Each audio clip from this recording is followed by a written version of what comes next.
Bon. On fait sans micro, ils n'entendent pas bien avec le micro. Tenassé, tiré. Oui, toi tu as une voix qui porte bien. Non, c'est vrai. Allez. J'ai dit Bliainara d'abord. C'est bon? Je fais un peu d'amorce. T'as fait la balance des blancs, t'as tout fait, c'est bon, on est bon? On y va? On peut y aller? Bezrat, t'as commencé à enregistrer?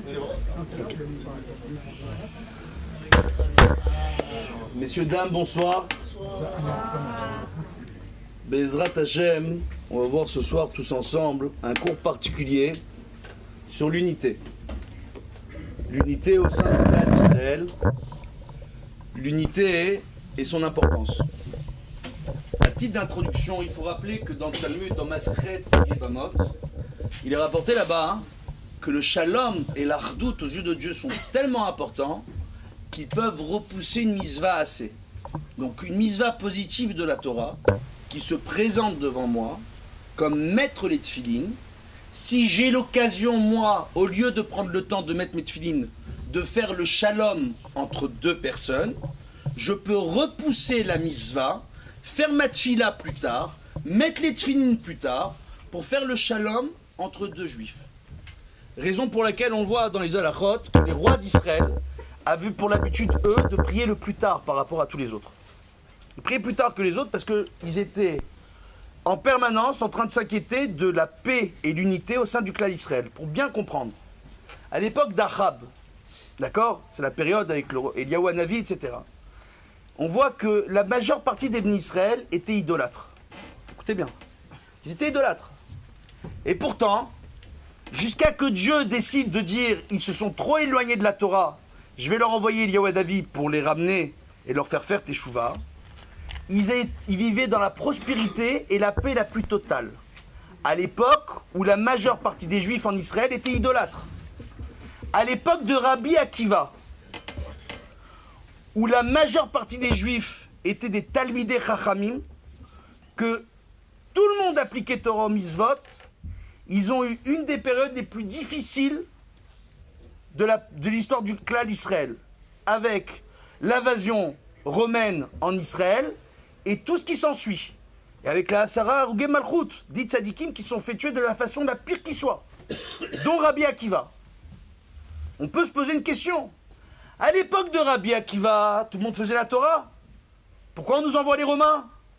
Pourquoi il y a eu de telles souffrances? Alors qu'à l'époque de Achab, la Gemara pose la question.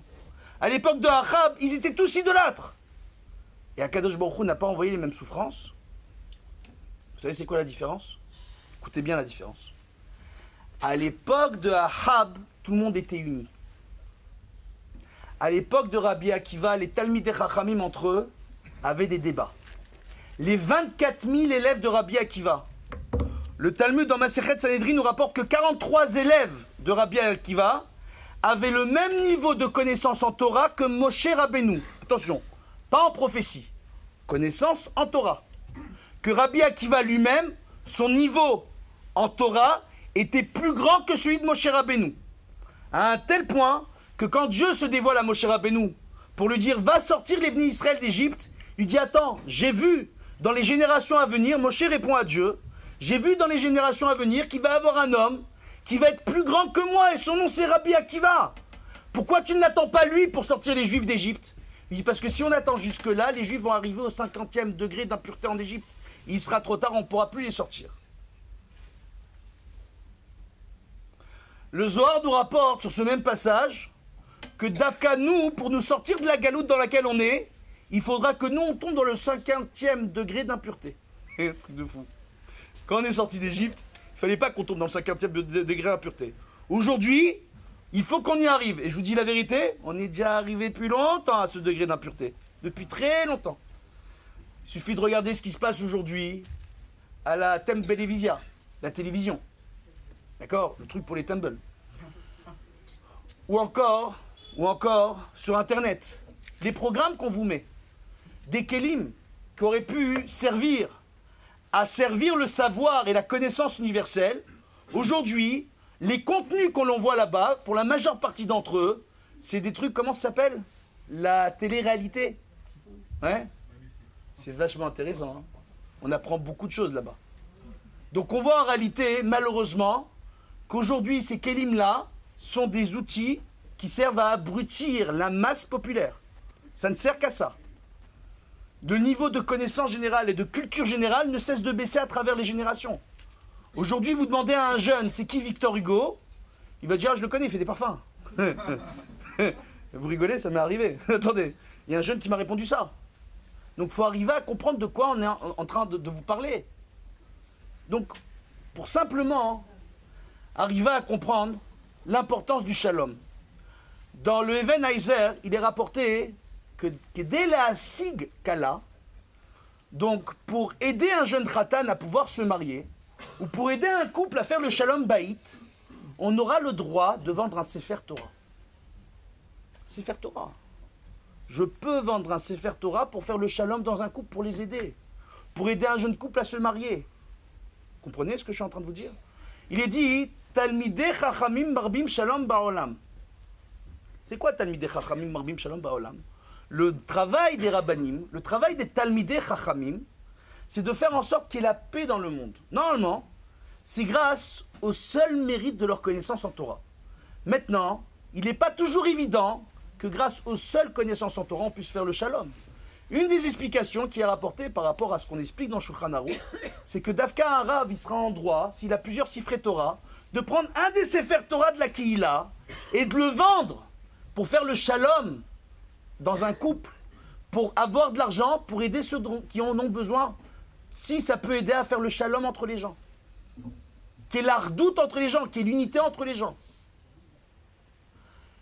Quand on nous parle des Kruvim, sur le Aaron HaKodesh, il est rapporté qu'il y avait un des deux anges, un des deux chérubins, qui avait un visage d'homme, et l'autre chérubin qui avait un visage de femme.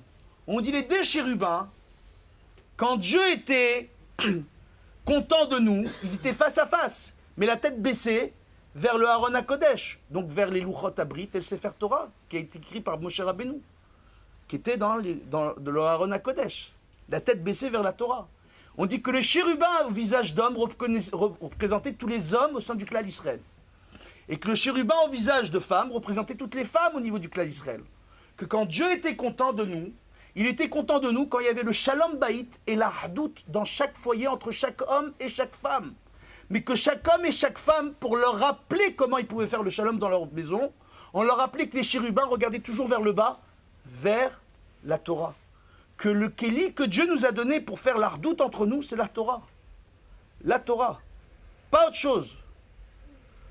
Quand on nous dit, dans Masechet Yebamot, que Akadosh Baruch Hu, le shalom, est tellement important pour lui, l'ardoute est tellement important pour lui qu'on peut renoncer à accomplir des mitzvot assez. Je ne sais pas si vous vous rendez compte, Akadosh Baruch Hu, il dit, ma Torah, vous la mettez de côté pour faire shalom entre vous. Et on le voit à l'époque de Achab. Les Juifs ont mis la Torah de côté, ils ont fait le shalom entre eux. Akadosh Baruch Hu, il leur a pas envoyé de malheur. C'est juste à la fin avec Eliyahu Hanavi pour leur faire teshuva parce qu'ils allaient trop loin. Alors qu'à l'époque de Rabbi Akiva, combien de Talmidei Chachamim et combien de Machlokot? Et là-bas, ils ont eu malheur sur malheur. Oh. Oh. On voit à quel point la Gemara nous rapporte que si tous les Bnei Israël, Chaz v'Shalom, lo alenu, sont idolâtres, mais unis, donc tout le monde, Ovdei Avodah Zara, mais unis, la Géoula peut venir. Mais attention, je tiens à le préciser. La Géoula dont on parle là-bas, c'est une Géoula qui arrivera que par des souffrances et que par la misère. Les guerres, la misère, etc. On peut éviter ça. On parle d'une autre Géoula dans le Talmud. J'arrête pas de me répéter à chaque fois que je donne un cours avec Shimshon, je parle de ça.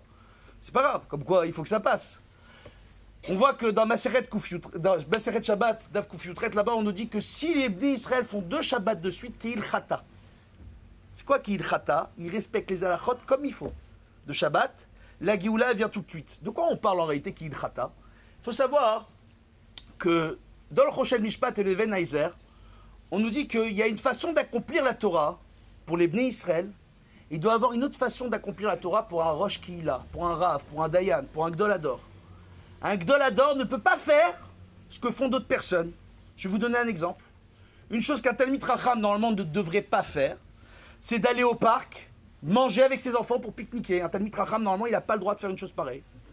Alors qu'en réalité, il n'y a pas réellement de problème aujourd'hui, al-pi halacha, pour le besoin de la famille, pour le shlom bayit. C'est pas considéré comme étant ce qu'on appelle achilat bashut, quelqu'un qui marche dans la rue en mangeant et qui va pas faire ses brachot et qui va dénigrer la nourriture et qui va faire n'importe quoi. C'est pas ça, ça rentre pas là-dedans. Tous les poskim en ont parlé, le Rav Ben Sion Abashaoul, le Rav Odia Yosef, le Rav Nissim Karelitz, le Rav Eliashiv, Ashkenaz, Sepharad, Chassidim, ils sont tous d'accord là-dessus.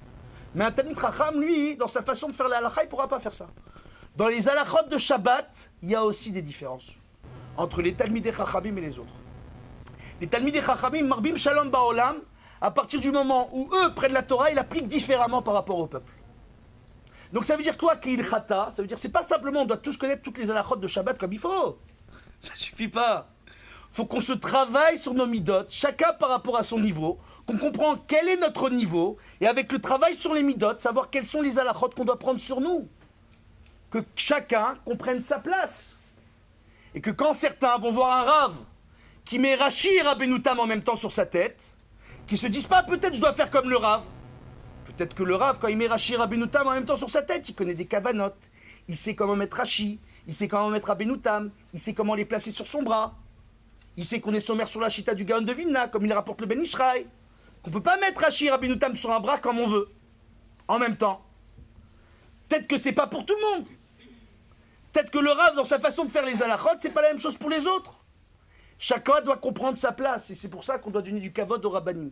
Parce que quand les rabbanim, ils prennent de telles mitzvot, et qu'ils en rajoutent sur eux, et qu'ils comprennent leur place, et que durant le Shabbat, ils rajoutent aux halachot, et qu'au tzibour, on leur explique le strict minimum parfois, et un petit peu plus pour d'autres, chacun par rapport à son niveau. Là, c'est ce qu'on appelle Shmirat Shabbat K'idchata. Ça veut dire quoi?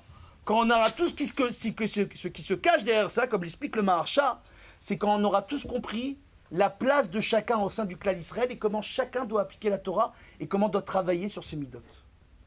Be'ezrat Hashem, je vais m'arrêter là, je vais laisser la parole au Rav Tuitou. Je vais avoir beaucoup de plaisir à t'écouter, Rabbi David. Bechavod.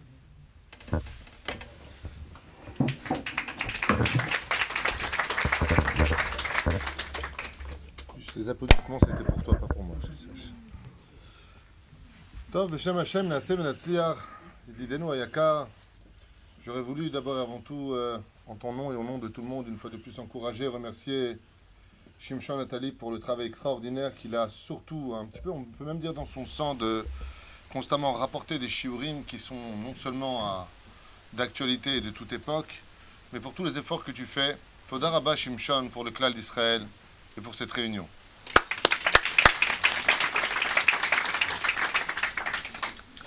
Voilà, Toda Rabba.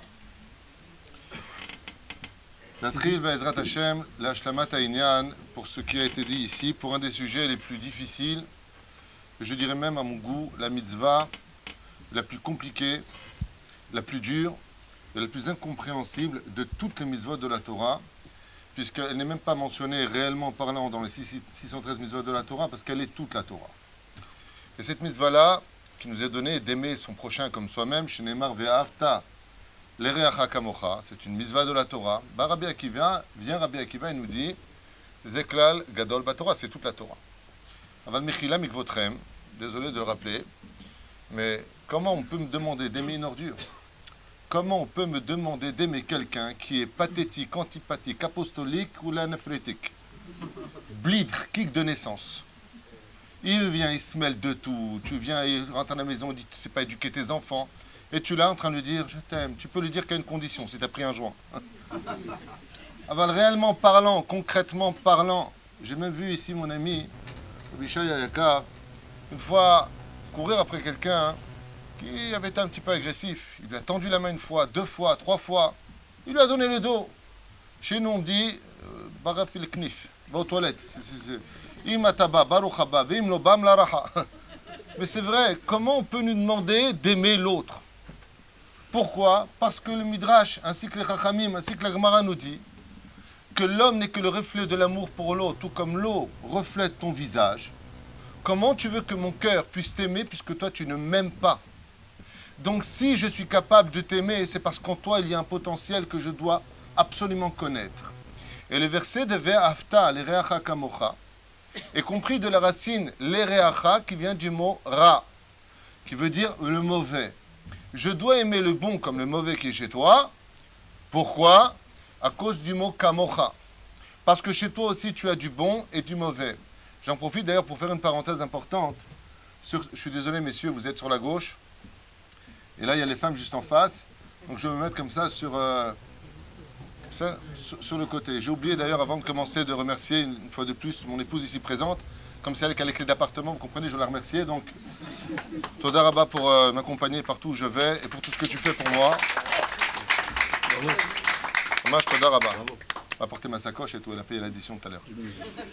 La reine B'Siyata d'Ishmaïa, parlons concrètement. Moi, avec tout le respect que je dois à tous les commentateurs de ce genre de sujet, il y a la philosophie de ce que dit le Zohar HaKadosh qui a été rapporté à l'époque de Achav, qu'effectivement, on se doit tous de s'aimer. On en reparlera tout à l'heure.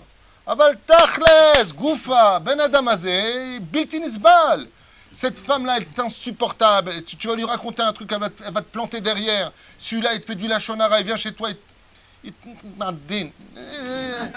Et le mec, t'es en train de lui dire I love you, you know, I love you, Taras, va chez toi. Ech efshar le'ov, be'emet tachles, ech efshar le'ov. Quand on vient parler de la hardout, quand on vient parler de l'amour de l'un et de l'autre, qu'on est dans un minyan ou l'autre parce qu'il n'a pas les mêmes bas que toi et le même shtreimel que toi, il ne va pas te compter dans le minyan. Et moi je parle, je m'excuse, j'ai une franchise qui ne me permet pas de mettre des gants. Quand je parle de sujet, je dis le tachles, non pas pour le critiquer, mais justement pour dire pourquoi on n'y arrive pas. D'accord? On ne te compte pas dans le minyan. D'ailleurs, c'est pas toi, pas toi, pas toi, toi. On change. Comment tu veux que je t'aime? Comment tu veux que j'aime une personne qui ne t'invite pas à bar mitzvah de son fils alors que tu l'as invité à la tienne? Et tu vas le voir, il donne le dos. Tu rentres à la maison, et si tu es tunisien, tu dis qu'il crève. Pourquoi? Parce que tu as les nerfs. Et là, tu viens de faire un sourd, d'avoir, entre guillemets, maudit un juif. C'est quoi la solution? Comment y arriver?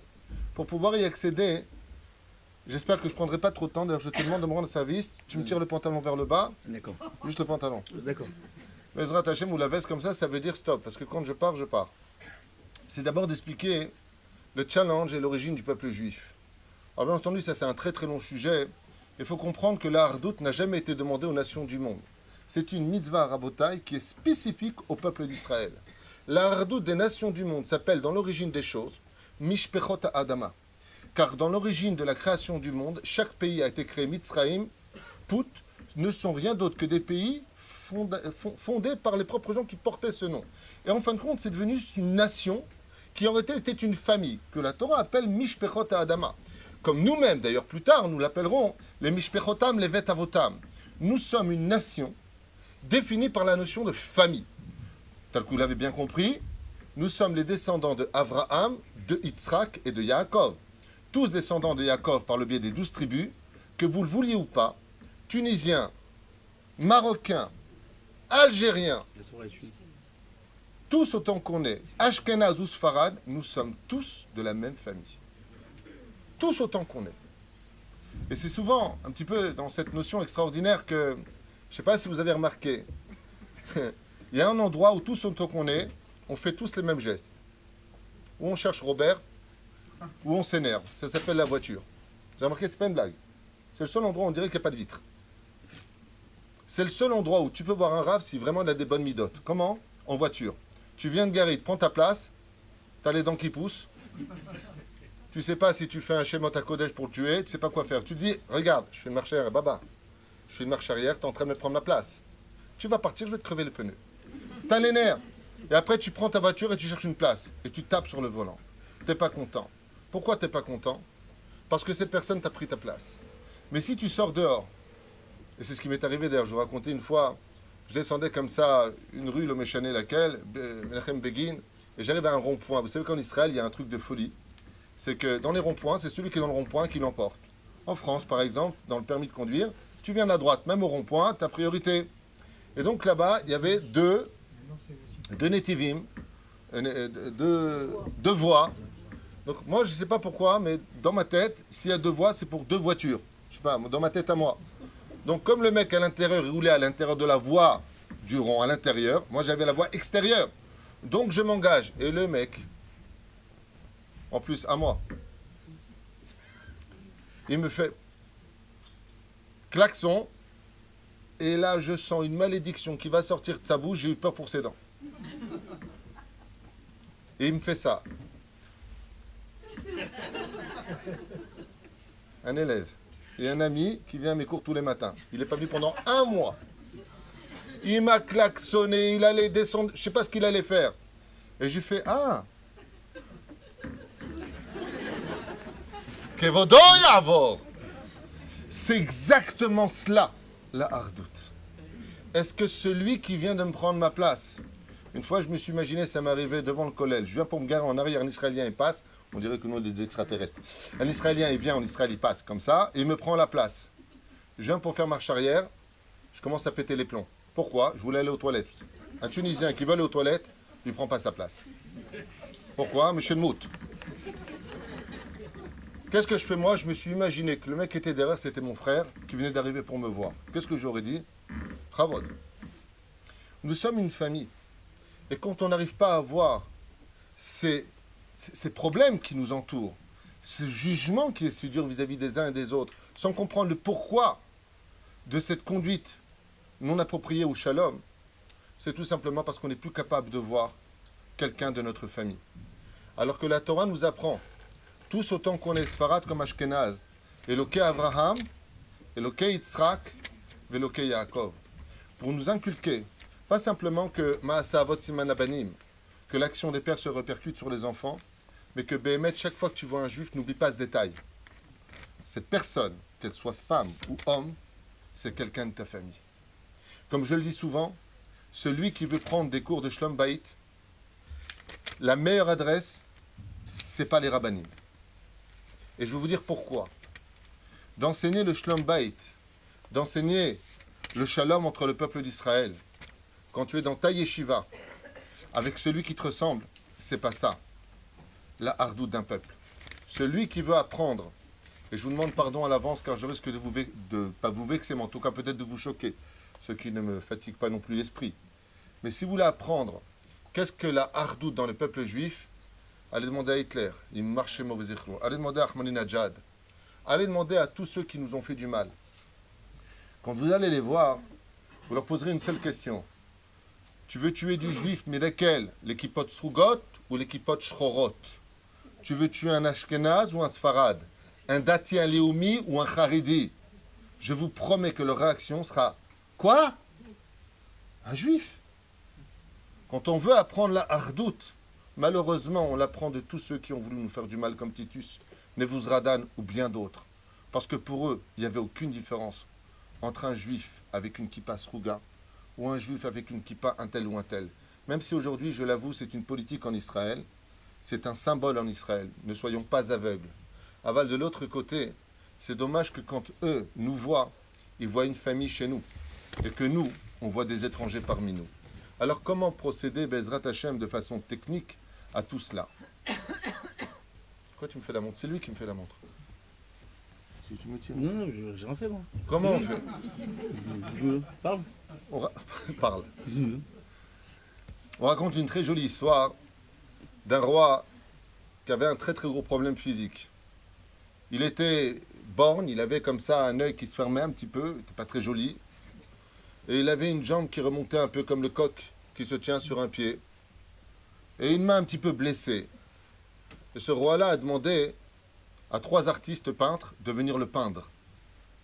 Alors est venu le premier artiste, il avait très très peur du roi, il voit le roi comme ça, ça. Il dit Rasra, c'est le roi. Et il lui fait une peinture, et il lui dit montre-moi.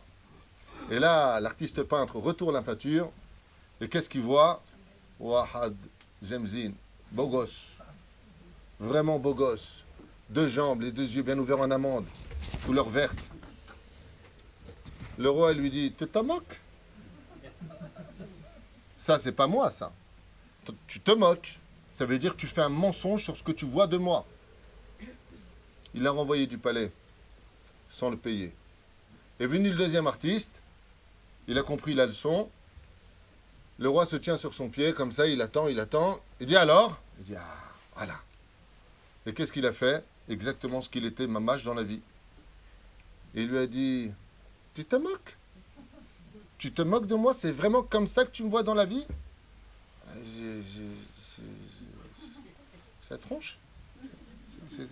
Non? Il faut tuer à la porte. Il a dit au troisième, le troisième, il a dit ok. Il vient avec son pinceau. Il retourne. Et à ce moment-là, le roi, il se met à pleurer. Il vient vers lui, il l'embrasse et il lui dit, je te donne tout mon or. C'est la première fois de ma vie que je me sens enfin bien dans ma vie. Qu'est-ce qu'il y avait sur le tableau? Vous le saurez après la pub. Une tête de pub, moi. Attends. Non, morning pub. Il retourne comme ça le tableau et qu'est-ce qu'il voit? Il se voit sur un cheval blanc avec un arc et une flèche.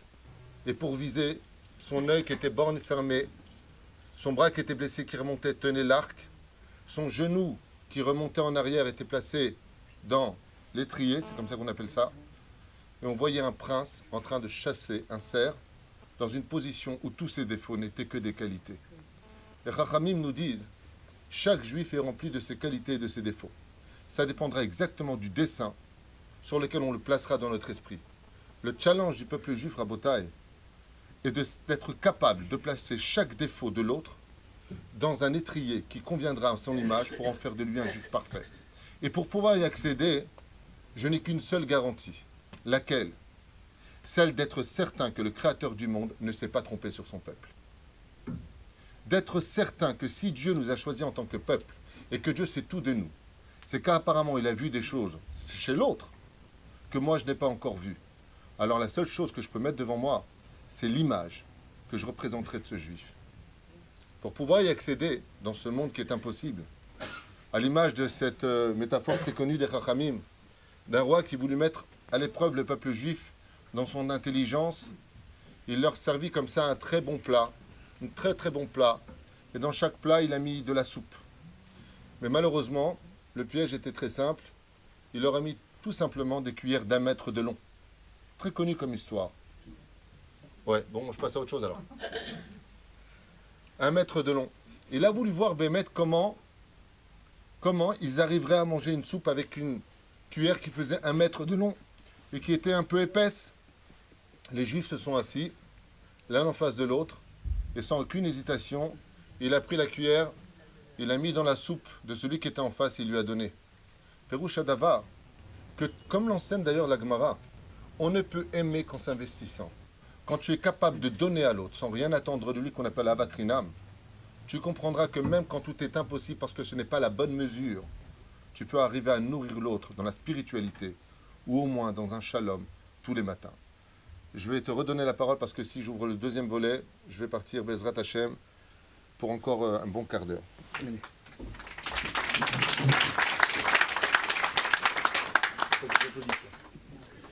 Bezrat Hashem, pour continuer dans l'idée, ce qu'a dit le Rav Tutu, je vais vous raconter 2 histoires. Il y avait un père de famille qui avait 3 fils. Shimon, Lévi et Yehuda. Et il est dans ses vieux jours. Il est sur le point de laisser des biens après lui. Donc, il ne veut pas que ses enfants, après son départ, viennent à se disputer pour l'héritage. Il convoque ses 3 fils, qui sont tous mariés, adultes, tous parents. Le fils aîné déjà grand-père. Il leur dit, voilà, mes fils, je vais vous demander une chose. Vous pouvez descendre en bas dans la cave. On a les roseaux, les bambous. Il y a des bambous. Vous pouvez chacun, vous allez prendre un bambou, vous le montez. Il dit, ok, pas de problème. Donc les fils écoutent leur père. Ils ne comprennent pas ce que veut leur vieux père. Ils descendent tous dans la cave. Ils vont tous chercher un bambou. Ils remontent en haut. Et le père, il dit à chacun, voilà, tu vois le bambou que tu as dans les mains, vas-y, casse-le. Alors, Shimon, il arrive, clac, il a cassé le bambou, sans aucun problème. Lévi, clac, lui aussi, il casse le bambou. Yehuda aussi, sans aucun problème. Il regarde son fils aîné, Shimon, il lui dit, tu peux me rendre service maintenant? Il dit quoi? Tu peux descendre en bas, maintenant tu vas chercher 2 bambous. Il dit, ok, 2. T'es sûr, papa? Oui. Il descend.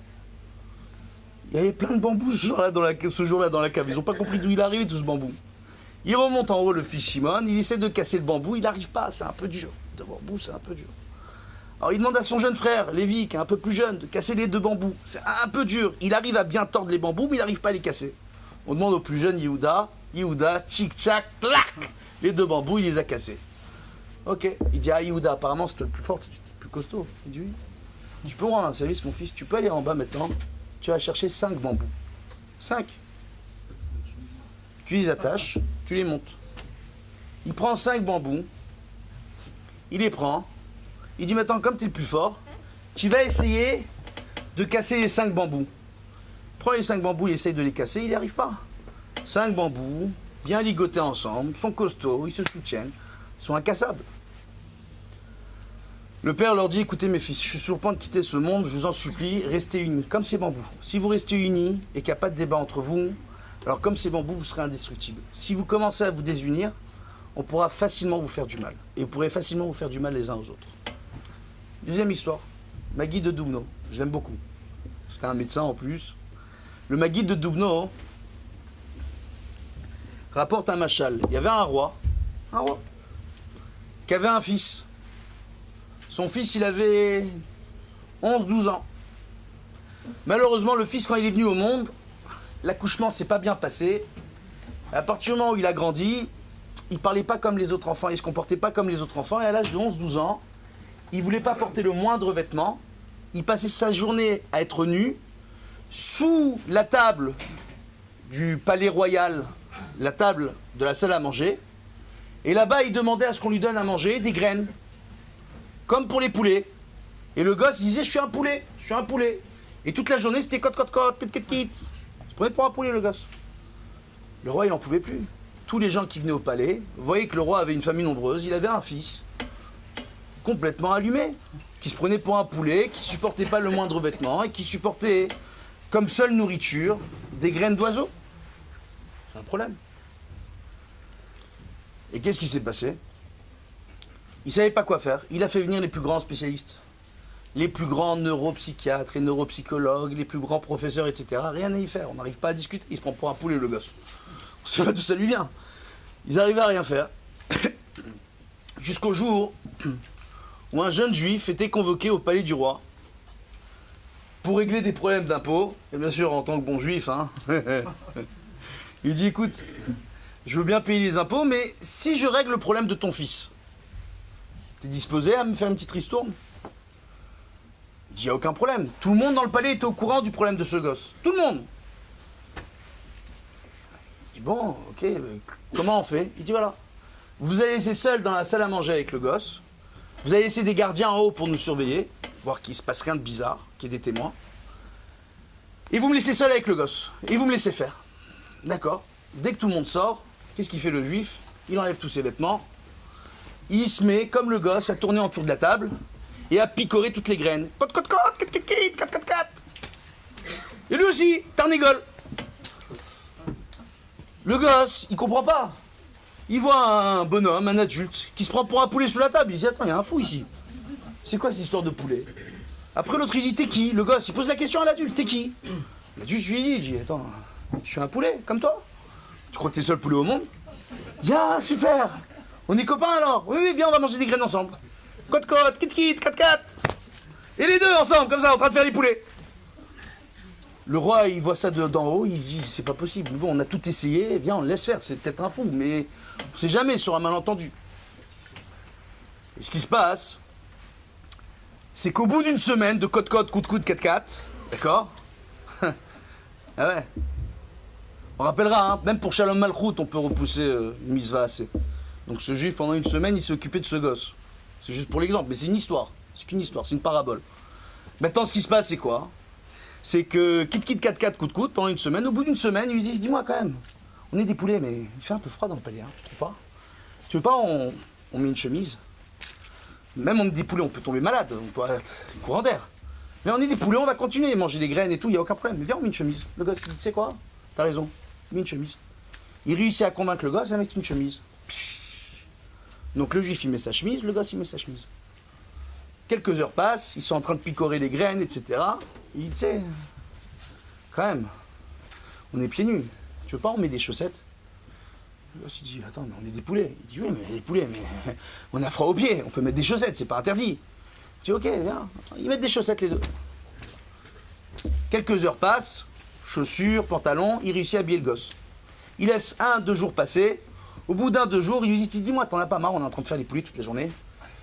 T'as pas envie un peu qu'on aille voir ce qui se passe, qu'on apprenne des hommes, comment ils... Tu veux, on fait la comédie, on n'a qu'à dire qu'on est des hommes. Le gosse, il dit, ah, tu sais quoi, on n'a qu'à jouer à ça. On est des poulets, mais on va faire semblant d'être des hommes. Bref, je vous termine l'histoire. Il a continué à le suivre pendant une semaine. Au bout d'une semaine, le gosse était guéri. Il a compris que c'était un homme, il a arrêté de jouer le poulet. Ça veut dire quoi? C'est quoi la morale de cette histoire? Le roi a posé la question à ce juif. Comment t'as réussi? Il lui dit, chez nous, on a l'obligation d'être unis. D'avoir ve'afta l'erecha kamocha. Tu dois réfléchir. C'est quoi aimer ton prochain comme toi-même? D'accord? C'est pas ve'afta et recha. C'est pas tu aimeras ton prochain comme toi-même. L'erecha. Pour ton prochain comme pour toi-même. Tu dois rentrer dans la tête de ton prochain, réfléchir comme ton prochain, voir ce qui lui fait plaisir à l'autre. Parler son langage. Dans Perek Achovel, dans Baba Kama, si je ne me trompe pas, on me rapporte là-bas qu'il est rapporté que le langage qu'une personne nous tient, on doit lui tenir le même langage. On doit parler la langue que les gens nous comprennent. Dans Maseret Psachim, au tout début du premier Perek, il est rapporté qu'il faut savoir parler le langage le plus approprié par rapport aux gens. Si parfois on doit parler un langage qui est plus populaire, qui n'est pas tellement châtié, c'est pas grave, si le message passera mieux, on pourra employer un langage moins approprié, moins propre, moins châtié que ce que voudrait imposer la halakha pour un rave. Maintenant, par rapport à ça, tout simplement savoir parler le langage de l'autre. Ça veut dire quoi? Ça veut dire l'autre, je le déteste. Comme l'a dit le Rav du tout. Il y a des gens, on ne peut pas les aimer. Viens, je rentre dans sa tête. Je rentre dans sa tête. La Kabbalah nous rapporte qu'il y a 4 degrés de sociabilisation d'un être humain. Kabbalah. On va passer vitesse supérieure, si vous permettez. Bezrat Hashem. On voit que dans les 4 façons qu'un être humain peut se sociabiliser, il y aura toujours un trait de caractère dominant et un trait de caractère dormant.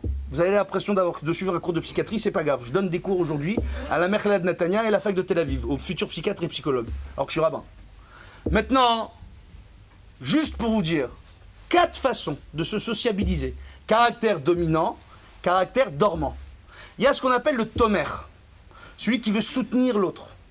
Celui pour qui les émotions sont l'essentiel. Le être beyachad, de vouloir tout faire, s'occuper des autres. Mais des fois, il veut tellement s'occuper des autres qu'il les étouffe.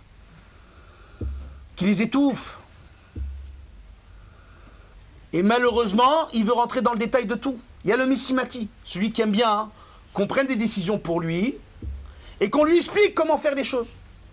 Et lui, il a besoin qu'on lui donne son rôle et d'établir un rôle pour chacun. Il y a le Mekadem, celui qui a tendance à se mettre en avant, qui écoute tout le temps les autres parler. Le Missémati, il a besoin quand on lui parle, qu'on lui donne tous les détails. Mais il faut lui parler calmement et gentiment. Il ne faut surtout pas lever la voix comme je suis en train de le faire, ou faire de grands gestes. En clair, les Missématim, chez les Tunisiens, ils sont mal barrés. Maintenant, après il y a le Mekadem, celui qui aime bien se mettre en avant. Donc il va prendre le temps de vous écouter, pour bien vous analyser, et après il trouvera toujours le moyen de vous manipuler pour se mettre lui en avant. Ça, c'est le Mekadem. Et enfin, il y a le Minatéar, celui qui va tout analyser, tout écouter, qui va parler très très peu. Pour à la fin, quand il va ouvrir sa bouche, c'est pour tout casser. Pas casser pour casser, parce qu'il y a différents niveaux dans ces 4 façons de se sociabiliser. Mais tout simplement pour être sûr que ce qu'on dit, c'est vrai. Parfois, ou parfois simplement, par esprit de contradiction. Si je vous dis que c'est les 4 façons qu'une personne a de se sociabiliser, il n'y en a pas un seul qui paraît être supportable. C'est la nature de l'homme. Et on fonctionne toujours par 2. Donc la majeure partie des gens sont Missimati Tomer, soit Tomer Missimati, soit Mekadem Minatéar, soit Minatéar Mekadem. Ça dépend quel est le caractère dominant et le caractère dormant chez la personne, le caractère passif et le caractère actif chez cette personne-là. Tout dépend de ça. Et chez chacun d'entre nous, c'est très différent. Quand après, on voit qu'on mélange autrement, donc on va dire un Tomer Mekadem ou un Tomer Minatéar, en général, c'est un cas un peu psychologique, voire psychiatrique. Vous savez qu'en Israël, pour simplement dire en Israël, selon les chiffres de l'université de Bar-Ilan, 45% de la population, c'est des Messimatim Tomrim. C'est 45% de la population. Que les autres pourcentages, c'est 15, 5, 20%. Donc ça veut dire quoi? Ça veut dire que la majeure partie des gens qu'on a autour de nous en Israël sont des gens qui ont besoin qu'on prenne des décisions pour eux, qui font passer leurs émotions avant tout, et qui ont besoin de s'investir émotionnellement pour faire quoi que ce soit. Ce qui veut dire que dans le trait de caractère des Juifs, il y a un problème que nos émotions passent avant tout, chez la majeure partie d'entre nous en Israël. Et quand on réfléchit qu'à travers nos émotions, on a du mal à travailler nos midotes. Quand le casse pointe le bout de son nez, il n'y a plus avec qui parler. Quand moi j'en veux à l'autre, combien l'autre il a tort, et combien c'est mes émotions qui sont en train de me voiler la vérité. Il a rapporté dans la Gemara, dans Masechet Derech Eretz, c'est une Gemara que quasiment personne connaît, elle est à la fin de la Masechet Brachot, dans certains chasses. C'est une Masechet qui fait quelques pages, mais là-bas il a rapporté une chose extraordinaire. Il a dit que le Talmid Racham, qui s'assoit à la Yeshiva, qui s'assoit au Bet Midrash, toutes les infos du monde arrivent jusqu'à lui sans qu'il ait besoin, non, ni de smartphone, ni d'internet, ni de télévision. Un grand de la génération, il est au Bet Midrash, un Rav, il est au Bet Midrash, toutes les infos arrivent à lui à son Bet Midrash. Tout le monde vient le voir, le Talmid Racham. Vous savez pourquoi? Qu'est-ce qu'elle répond, la Masechet Derech Eretz? Elle dit parce que le Rav, ou Marbé Shalom Baolam, s'il fait bien son job, toutes les infos, elles arrivent chez lui. Oh. Et comme il sait faire le shalom entre les gens, donc tout arrive chez lui. Donc et un petit truc, les Rashi Yeshivot, quand ils gèrent 400, 600, 800 Bachurim dans une yeshiva, imaginez qu'ils ont 800 couples, c'est les parents des Bachurim, à gérer. Sans compter les familles, les cousins, les cousines. Vous savez le nombre de personnes que peut gérer un Rosh Yeshiva à lui tout seul? Vous croyez qu'il ne va pas savoir faire le shalom bayit entre les gens? Il faut fréquenter les Rashi Yeshivot pour savoir de quoi on parle. Donc maintenant, par rapport à ça, il y a une chose extraordinaire qu'il faut bien comprendre. Dans le klal Israël, ne croyez pas qu'en faisant teshuva et en faisant Shabbat, en mangeant kasher la méhadrine, en mettant 4 paires de tefilines par jour, ouais, parce qu'il y en a 4 des paires de tefilines. Donc, en mettant 4 paires de tefilines par jour, d'accord? Ne croyez pas que c'est ça qui va vous permettre de ramener simplement la Géoula. Si on ne fait pas le travail sur nos midotes, alors on n'a rien fait. Et tout ça, ça ne sert à rien. Parce que je vais vous dire une chose, je terminerai sur ce midrash et je continuerai après. Il a rapporté une chose sur l'antisémitisme. Il faut bien comprendre, les antisémites, on a parlé tout à l'heure d'Adolf Hitler et d'autres ennemis d'Israël. On voit dans la Haggadah de Pessah, on a un peuple bizarre. On est très très bizarre. Chaque année, on va chanter une chanson. On en a même fait un tube populaire. Encore récemment, c'est redevenu un tube. Veisha amda lavotenu, velanu, velo echad bilvad amad alenu lechalotenu. Et voici, c'est celle-ci qui nous a permis, pour nous et nos pères, d'accord, de vivre jusqu'à maintenant. Et il n'y en a pas qu'un seul à travers les générations qui se levait pour nous exterminer, les chalotenu, exterminer. Et là, chez Bechol Dorvador, à chaque génération, on me dit malenu, c'est pas un, c'est plusieurs. Ils se lèvent contre nous, les ennemis. D'accord? Les chalotenu, pour nous éliminer. Va Kadosh Baruch Hu et Dieu, Matzienu miadam. Il nous protège, il nous sauve de leurs mains. Quand vous regardez un antisémite, regardons pendant 1 minute l'histoire du peuple d'Israël. Quand à travers notre histoire, on a voulu s'assimiler en masse, on est arrivé en Europe, et certains d'entre nous, pas tous, parce que c'est un peu facile de généraliser, se sont dit, avant d'être juif, je vais être français. Avant d'être juif, je vais être américain. Pour les États-Unis et les Amériques, d'accord? Avant d'être juif, je vais être allemand. S'assimile. Quel reproche lui font l'antisémite? Ils vont dire tout simplement, mais regarde celui-là, il est juif, il veut faire comme nous. C'est logique. On va dire aux juifs, les juifs ils restent entre eux quand ils ne veulent pas s'assimiler. Ils restent entre eux, ils font du commerce entre eux. Ils ne veulent pas nous fréquenter. On ne les aime pas à cause de ça, ils sont bizarres, ils restent entre eux. Quand après ils veulent s'assimiler, ils sont bizarres, ils sont juifs, pourquoi ils veulent venir avec nous? Quand après on veut faire du commerce avec eux, ils disent pourquoi ils veulent faire du commerce avec nous? Et vous savez quoi? En plus ils tiennent toutes les banques. Donc quelle que soit la décision qu'on essaye de faire, Il y aura toujours un antisémite pour venir nous dire on ne t'aime pas parce que tu es juif. Et il n'y a pas de logique dans l'antisémitisme. Aucune logique. Et vous savez pourquoi? Chachamim le rapporte, c'est la paracha de la semaine. Seudat Yitro, jeudi soir pour les Tunisiens, je le rappelle. Même ceux qui ne sont pas tunisiens, c'est bien de le faire. On rappelle dans le Talmud que c'est une Seuda en l'honneur de Seuda que Yitro a fait avec Moshe Rabbeinu après le matin de Torah. Et que c'est une misva ce soir-là de faire la fête aux garçons pour leur expliquer que leur obligation c'est d'étudier la Torah. C'est la priorité de la Seudat Yitro que déjà on nous rapporte dans la Gemara, le Marsha le rapporte, que déjà les Tanaïm et les Amoraïm célébraient cette Seudat Yitro. C'est pas un truc de Tunisien avec l'épidémie seulement. Donc maintenant, ouais, juste on rappelle, les Constantinois ils faisaient Seudat Yitro, ils mangeaient le Tzion ce soir-là. On en parlera une autre fois. Bezrat Hashem. Donc on voit en réalité une chose qui est extrêmement importante. En réalité, on nous dit quoi? On nous dit que Akadosh Baruch Hu, il a envoyé l'antisémitisme dans ce monde, vous savez à quel moment? Au moment du matin de Torah. Dans le Midrash Rabbah sur la paracha Yitro, on nous dit pourquoi le Har Sinaï on l'appelle Sinaï? Parce que dans Sina, on entend Sina. Dans Sinaï, j'entends Sina. Le Rav Frankfurter Shlita, il dit c'est une des raisons pour laquelle il ne faut pas dire je vais à la synagogue. Ceux qui disent je vais à la Sina, ils disent avec le temps, ça peut devenir le pire endroit où on peut vivre les pires marloquettes à force de dire je vais à la Sina. C'est la haine, Sina. Le Har Sinaï, quand Dieu a donné la Torah au Bnei Israël, il a descendu dans le cœur des nations du monde la haine du peuple juif. Pour quelle raison? La suite après la pub.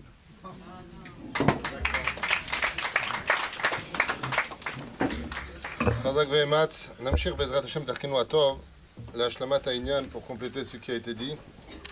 Tout à l'heure, nous avons commencé à expliquer qu'il était difficile d'aimer une personne quand on n'a pas de lien avec lui, quand on est en désaccord sur tous les domaines. Ce qui d'ailleurs, d'une certaine façon, dans la notion du judaïsme, formerait réellement la vraie hardout. Car contre toute attente, si on regardait par exemple de quoi est composé le Talmud, de marloquettes, et malheureusement dans la vision des choses, telles que nous le voyons, avec un etc. tout particulier qu'on va développer tout de suite après, celui qu'on considère comme étant notre ami, celui avec qui on voudrait partager des choses, aller en vacances et puis discuter, sont souvent des gens qui nous donneraient raison dans notre philosophie de la vie. Tandis que dans la Torah, c'est exactement le contraire. Comme dit Rabbi Yochanan, qu'est-ce que je peux faire d'étudier avec quelqu'un qui me dit « Ok, à tout ce que je dis, je n'en ai pas besoin ». Dans la Torah, celui qu'on considère comme un vrai ami, c'est celui qui sait te faire évoluer dans le sens contraire de ta pensée, bien entendu, s'il est équilibré et référencé dans ses dialogues. C'est pour cela que, justement, quand on a l'humilité nécessaire, qui est le première plutôt condition pour être capable d'aimer l'autre, c'est l'humilité, le travail de soi, comme je le rappelais tout à l'heure, d'être capable de se vider pour se remplir du kamocha qui est en face. Et qu'est-ce que veut dire le mot kamocha? Kamocha, gematria, Elohim. Je voudrais vous dire quelque chose de très important. La Gemara dans Masechet Betsa, le Daf Kaf et Amud Bet, nous dit que si la Torah ne nous avait pas été donnée, aucun peuple n'aurait pu lutter contre le peuple juif. En d'autres termes, il y a quelque chose qu'il faut retenir, qui est très très douloureux à dire, et qui fait peur. Un kitroug de la Gemara contre le peuple juif. Accusation. Tu as raison de me le rappeler. Ma femme, ma secrétaire. Et donc, cette notion, pourquoi est-ce qu'elle nous a été donnée? Si Chaz Veshalom, le peuple juif, n'aurait pas eu la Torah, nous aurions été le peuple le plus rebelle de toute l'histoire des peuples. Imaginez que le ciel s'ouvre au-dessus de l'islam et que dit « Je suis Dieu ». Qu'est-ce qu'ils font? Imaginez que dans les cieux, en Chine, il y a un signe qui sort qui lui dit « Yang Sekyang ». Ils vont tous au mikvé. Le seul peuple de l'histoire, et ce n'est pas une blague, où Dieu s'est montré, on dit que Dieu nous demande de faire des choses, on n'a pas tenu un round. Ce n'est pas un kétrouk, c'est très important de le comprendre. Parce que c'est justement pour ce défaut que Dieu nous a choisis. Comme ça dit la Gemara. Je vous ai choisi parce que vous êtes le seul peuple de l'histoire, le seul, dit la Gemara, à me considérer comme moins que du houmous. Anim Shaker? Non. C'est vrai? C'est au milieu de la page. Vous m'avez considéré comme moi que le pas le houmous qu'on connaît, c'est une espèce de graine qu'on a l'habitude de prendre comme dessert à la fin du repas, style. C'est à la fin, Rishon Vani Aharon. Quand il faut Ani Rishon, ça va pas dans les affaires, je suis le premier que vous retirez. Enlève la Rotkeva à la Yeshiva. Vani Aharon, quand tout va bien, d'abord tu mets le plasma, après tu remets les chaînes, après tu remets un attel, après tu mets ceci, à la fin tu remets une Rotkeva. Pourquoi c'est comme ça? Ce n'est pas un kitrouk, ce n'est pas une accusation, c'est la qualité du peuple juif. C'est pour ça qu'on a été choisi. Hacher Bahar Banu Mikol Ha'amim, mais pourquoi? Parce qu'on est le seul peuple sur terre à posséder un libre arbitre qui soit digne d'être un peuple pour Dieu qui a toutes les forces en lui. Il n'y a pas de prière sans Pharaon. Vous savez pourquoi? Parce que Dieu a endurci son cœur. La majeure partie des gens croient que Pharaon a eu le cœur endurci parce que Dieu allait retirer le libre arbitre. Pas du tout. Zot Shgia Chamura, même si c'est enseigné à un certain degré, puisqu'après la 5e plaie, l'homme est emmené là où il veut aller. Les anges l'emmènent là où il veut aller. Aval chez Pharaon, pour qu'il puisse encore tenir le coup des 5 autres plaies, pour que le Kiddush Hashem pénètre non seulement le peuple juif, mais les nations du monde. Il fallait donner des armes à Pharaon, donc plus de Yetzer Hara, pour être capable de tenir tête à Dieu. Sinon, il aurait dit, ok, Dieu, stop, c'est bon. Et c'est ce que dit les Chachamim. Il a dit, stop, c'est bon, ce sont les Khartoumim qui sont venus dire, Pharaon, tu peux pas maintenant laisser partir, tu as déjà fait un bras de fer. Tu peux pas laisser les choses se faire. Et c'est pour ça que le peuple juif, Grotaï et Rabotaï, a la mission et le challenge d'être capable d'aimer son prochain. Et vous savez pourquoi? Parce qu'on est le seul peuple sur tous les peuples de la terre qui auront le plus de difficultés à le faire. Je vous donne un exemple, un petit, pas un grand. Qui est le peuple qui aime le plus regarder les femmes, d'après vous? Où est-ce que c'est marqué, madame, que ce sont les juifs? Qui c'est qui a parlé? Où est-ce que tu les emmènes? Vous le dites tous les jours, matin comme soir. Où est-ce que c'est marqué qu'on aime regarder les femmes? Dans le Kiryat Shema, qu'est-ce qui est marqué? Velo taturu. Jusque-là, ça va. C'est un issour. Jusque-là, on nous dit pourquoi. Ni ton cœur. Mais d'un coup, il y a un kitrou dans le Kiryat Shema qui n'est pas un kitrou, c'est pas une accusation. C'est pour ça qu'on a été choisi. Je vous demande de ne pas regarder les femmes parce que vous aimez la beauté féminine. Mais d'où ça sort? Je l'ai mis en vous, il dit Hachem. Donc, Velo taturu acharatem. Ouais. Parce que vous aimez la znout. Chas v'shalom. C'est en nous, on a Yetzer Hara, où quand on est capable de baisser les yeux, de lever les yeux, mais de ne pas regarder, c'est là qu'on devient un peuple extraordinaire. C'est parce qu'on a Yetzer Hara, unique au monde. Parce qu'on est nerveux, on est unique au monde. Parce qu'on a des midotes, on aime. Moi, je suis. Alors Dieu, non, sois humble. Tu te rends compte, celui-là, je lui ai rendu service, c'est pas un enfoiré. Regarde, on adore faire du Lachon Hara. Qu'est-ce que tu fais dans la vie? Lachon Hara professionnel. Et je peux même faire mieux, du moti shemra. Mais comment tu peux faire ça? Comment tu peux faire ça? Alors on va avoir des lois. Ne fais pas ce que dans ta base, tu es fait pour faire. Et ça, c'est le secret de cette Gemara, qui nous dit à Dakadosh Baruch Tabar Shemolad. Le peuple juif sont la Torah, ça veut dire quoi sans la Torah? Barati Yetzer Hara, Barati lo Torah Tablin. Le principal, c'est votre Yetzer Hara, et les épices qui accompagnent le steak ne vont qu'accompagner votre Yetzer Hara. Donc pourquoi Dieu nous a choisis? Pas pour nous donner la Torah, vous revenez sur le texte, pas pour nous donner la Torah, Dieu nous a choisis. Je vous ai choisi parce que le matin, ouais, vous aurez du mal à vous lever pour la synagogue. Mais vous avez un libre arbitre extraordinaire. Votre Yetzer Hara, il est extraordinaire. Donc qu'est-ce qu'il va falloir travailler? La Hirat Shamaim et l'amour de se lever le matin. La conscience de pouvoir y arriver en atteignant son Yetzer Hara par plus de moussard, par plus d'alachot. C'est pour ça que je t'ai choisi. Quand un juif fait rachat, dans ses midot, tu peux être certain que s'il est travaillé, il sera le meilleur. Demandez Resh Lakish. Demandez aux pires qui sont devenus les meilleurs, comme Rabbi Akiva. Et bien d'autres. C'est pour ça, Rabotai, qu'on a été choisi. Parce que dans le Kamocha qu'il y a en nous, il y a Midat Adin. C'est pour ça que Kamocha Gematria Elohim. Ça, c'était la première des choses que je voulais vous dire.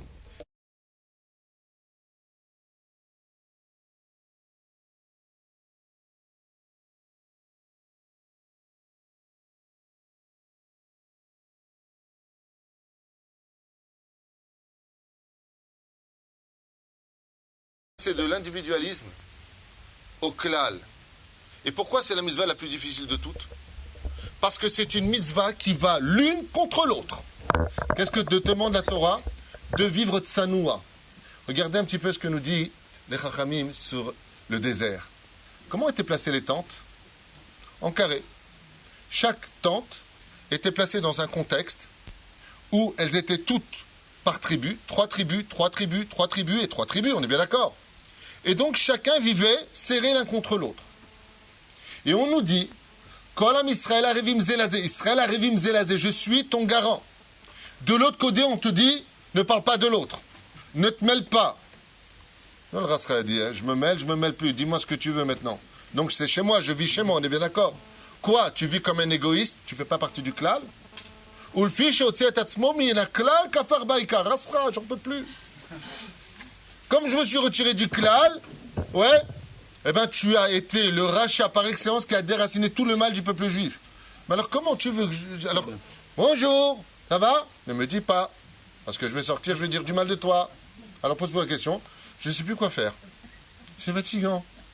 C'est fatigant parce que t'achles dans la vie, tu ne sais pas si tu dois dire des choses ou pas. Est-ce que je vais le dire les Shem Mitzvah ou pas les Shem Mitzvah? Est-ce que j'ai le droit de dire ça? Non, attention, c'est Avat la Shonara. Allez crever les mecs. J'appelle juste Tanit Dibourg. Ça va? Mais c'est dur, c'est pas une blague. C'est que c'est dur de nous demander des sens et leur contraire. Et c'est exactement que cela, c'est exactement là que se trouve tout le challenge du peuple juif. C'est parce qu'on a du mal. On a un mal inouï. Parce que c'est anti-nature par rapport au cœur avec lequel nous sommes nés, comme le dit dans 2 reprises différentes dans la Torah. Fin de paracha de Bereshit, fin de paracha de Noach. Qui yetzer leva Adam ra mineurav. Car le cœur de l'homme est mauvais depuis sa conception. Et comment est-ce qu'on va l'éduquer, ce cœur? Avec beaucoup de Torah. Faire teshuva à un cœur qui a un libre arbitre, c'est quelque chose d'incommensurable. Et c'est ce qui fait toute la différence entre le pourquoi Dieu a demandé au peuple juif de travailler ses midotes. Pas parce que je dois aimer l'autre. L'autre à aimer, c'est une mission. Mais une fois que je le fais à mon niveau, à moi, je dois vivre une seule chose. Comme une fois, ça m'est arrivé de dire à quelqu'un, si ce n'était pas une mitzvah de t'aimer, je te haïrais. Il me dit, alors maintenant, tu me hais ou tu m'aimes? Ça ne savait pas l'autrement. Je lui ai dit, en l'honneur de Dieu, Behemet ani ohevotra. Mais pas otra. Je lui ai dit, j'aime le juif que tu es, mais je n'aime pas ton Yetzer hara. Tu as des midotes qui sont trop dures. Aval miprinati, si j'avais été sincère avec moi-même, alors il aurait été certain que je lui aurais dit, Behemet, je ne t'aime pas. Mais si je ne l'aime pas, je vais annuler le Elohim qui est en lui. Et si Dieu vit en lui, comment moi je peux dire du mal de lui? Si Dieu il est en son sein, comment moi je peux dire du mal de lui? Maintenant, de l'autre côté, vis-à-vis du Créateur du monde, il faut comprendre que, comme on va le lire dans la paracha de cette semaine, Minashamayim, paracha de Yitro, Ish echad belav echad. Vous savez que toute l'histoire de la brisure des vases, dans la création du monde, dans l'origine du peuple d'Israël, c'est de recoller des morceaux cassés, par ce qu'on appelle la hardoute. L'hardoute, c'est un très très long sujet qui demanderait plus de 2 heures d'explication. De quoi est-ce qu'on parle? La Torah nous a donné 3 éléments. Kohanim, Lévi'im, Israël. Et j'aimerais de par cette occasion, juste encore quelques instants pour vous expliquer quelque chose d'assez important et de profond. Vous savez, quand on vient pour déverser du lait, j'ai besoin d'un bol. C'est dans une assiette, ça déborde. On va prendre un bol. D'accord? Mais si dans ce bol, il y a une fissure, qu'est-ce qui se passe? Ça va couler et quoi? Tout le contenu que j'aurais travaillé à l'intérieur, je le perds. C'est quoi cette fissure? C'est la haine que j'ai pour l'autre. C'est-à-dire que la coagulation des molécules qui forment la matière, s'il y a un seul moment où cette matière n'est pas coagulée, n'est pas reliée l'une dans l'autre, et peu importe qui tu es, je ne veux pas me réunir à toi parce que c'est un principe de base en tant que peuple. J'ai le droit de penser différemment de toi. J'ai le droit de ne pas être d'accord avec toi. J'ai le droit, à l'image des tefilines. Vous avez remarqué qu'il y a, comme il a rappelé tout à l'heure, 4 paires de tefilines. Et quelle différence il y a entre eux, à part chez Moshe Rabba qui est plus grosse? Ouais. C'est le seder à l'intérieur de la tête. À l'intérieur de la tête, on n'est pas d'accord dans la façon dont on va placer les 4 parchemins. Mais au niveau du bras, il n'y a pas une seule marloquette. Pour t'enseigner qu'au niveau de l'esprit, tu as le droit de ne pas être d'accord avec moi, ni dans ma façon d'aimer la Torah, ni ma façon de respecter la Torah, ni de vivre mon judaïsme. Tu as le droit de ne pas être d'accord. Ça fait partie même d'un principe de base qu'on met sur la tête tous les matins entre Rashi et Rabbi Tam, par exemple. Mais là où, par contre, il n'y a eu qu'une marloquette, les sages n'ont pas mis leurs mains là-bas. C'est que si tu n'es pas d'accord d'être dans la même philosophie que moi pour servir Hachem, comme l'histoire d'une armée qui a plusieurs façons de pouvoir exister, l'armée de l'air, l'armée de terre, il y a un domaine sur lequel tu es obligé, par contre, d'être d'accord. C'est ce que tu es capable de me donner la main pour danser avec moi. Parce qu'au niveau du bras, il n'y a pas de marloquette. On a exactement le même parchemin dans toutes les déotes. Au niveau de la main, au niveau de ce que nous sommes, on a le droit, Bezrat Hashem, de se tenir la main. Pense différemment de moi. Tu penses que le rabbi c'est le Mashiach? Sroutra, c'est une mise à la Torah de penser que son rav est le Mashiach. Mais tu n'as pas le droit de m'empêcher, par contre, que le mien aussi peut être le Mashiach, parce que c'est une mitzvah. Mais par contre, là, où on doit être d'accord, c'est qu'on puisse danser ensemble, qu'on puisse prier ensemble. C'est là qu'est toute la différence entre nous. Et ce challenge, pourquoi on a besoin de le mettre en application? Parce que quand Dieu déverse sa Torah sur nous, s'il y a une seule fissure, un seul mot de travers, toute cette Torah que nous aurons finira automatiquement dans les oubliettes. Pourquoi? Parce qu'il manque une pièce au puzzle. Il y a un juif qui manque à l'appel. Et à cause de cela, malheureusement, la Torah ne peut pas tenir dans une bête Knesset. C'est pour cela qu'Akadosh Baruch Hu n'a pas appelé les habitants d'une synagogue quand ils viennent prier. Comment on les appelle? Tzibour. Et Adoua que Tzibour, c'est Tzadikim Benonim, Vereshaim. Et pourquoi tu as besoin de me mettre Vereshaim? Parce que malgré tout, même s'il y a des morceaux dans un bol qui vont servir à rien au niveau de leur contenu, ils forment l'entité d'un bol sur lequel toute la Torah peut se maintenir. Et c'est ça notre challenge. On ne te demande pas d'aimer l'autre pour toi. On te demande d'aimer l'autre parce que papa, s'il y a une des choses qui est, je pense qu'en tant que parent, vous le saurez mieux que tout le monde, la pire des choses qu'on puisse faire à ses parents, c'est quoi? C'est de lui dire, dis-moi, mon frère, viens, Pessar, je viens pas. Ton frère, il t'a fait du mal.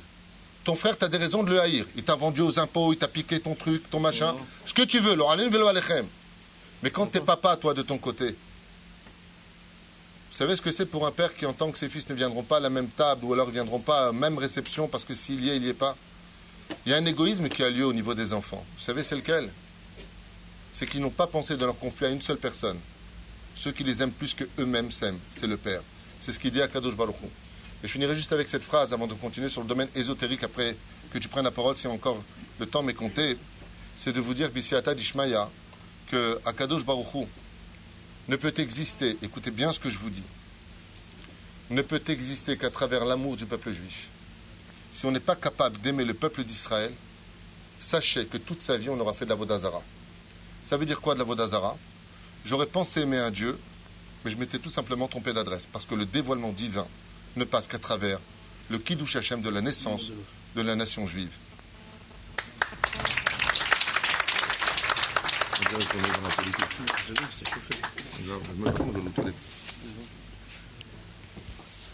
Bezrat Hashem. Et la mer s'ouvrit. Voilà. Juste si vous pouvez faire le passage pour le Rav. Oui, tu disais ma montre comme... Voilà. C'est bon. Bezrat Hashem, pour reprendre l'enseignement, le dernier enseignement qu'a abordé le Rav Futou, on voit en réalité que le fait d'aimer son prochain comme soi-même, on voit que l'homme a été créé, l'homme comme la femme, Betselem Elokim, à l'image de Dieu. Quand je fais le travail d'aimer mon prochain, c'est ma façon de prouver que j'aime Dieu. Parce que l'autre, c'est l'image de Dieu. Vu qu'il a été créé par Dieu. Il a été créé à l'image de Dieu. Ça veut dire quoi être créé à l'image de Dieu? Dieu n'a pas de corps, d'accord? Il n'a pas d'apparence physique. Mais Dieu, il a des midotes. Il a des qualités. Ces qualités-là, Dieu s'est les utilisées à la perfection, parce que lui, il est parfait. Maintenant, nous, les mêmes qualités, il nous les a données. Et chacune des sphères de la création, donc les kélim dont tu as parlé, le Rav au début, au moment de la création qui sont cassés à travers les sphères, etc. Chacune de ces sphères porte le nom d'une mida. D'accord? Netzar, Od, Yesod, Voa, Tiferet, d'accord? Ainsi de suite. Donc, on voit en réalité que quand on nous parle de midot, on voit que nous, on a les mêmes midot qu'Akadosh Baruch Hu, mais on n'est pas parfait comme Dieu. On ne sait pas à quel moment, comment se comporter. En plus, un des problèmes qu'on a, c'est que si on se laisse guider par nos émotions, il y a très peu de chances pour qu'on arrive à être objectif. À un tel point que l'Halakha nous dit qu'un juge, s'il veut juger une affaire entre deux personnes, il doit ne pas se sentir concerné par le cas. D'accord? Shul. L'onoga badava. Que lui, il n'est pas d'intérêt. Sentimental, professionnel, pécuniaire, qu'il n'a aucun intérêt pour pouvoir juger une affaire entre deux personnes. S'il n'est pas capable, il faudra qu'il s'abstienne.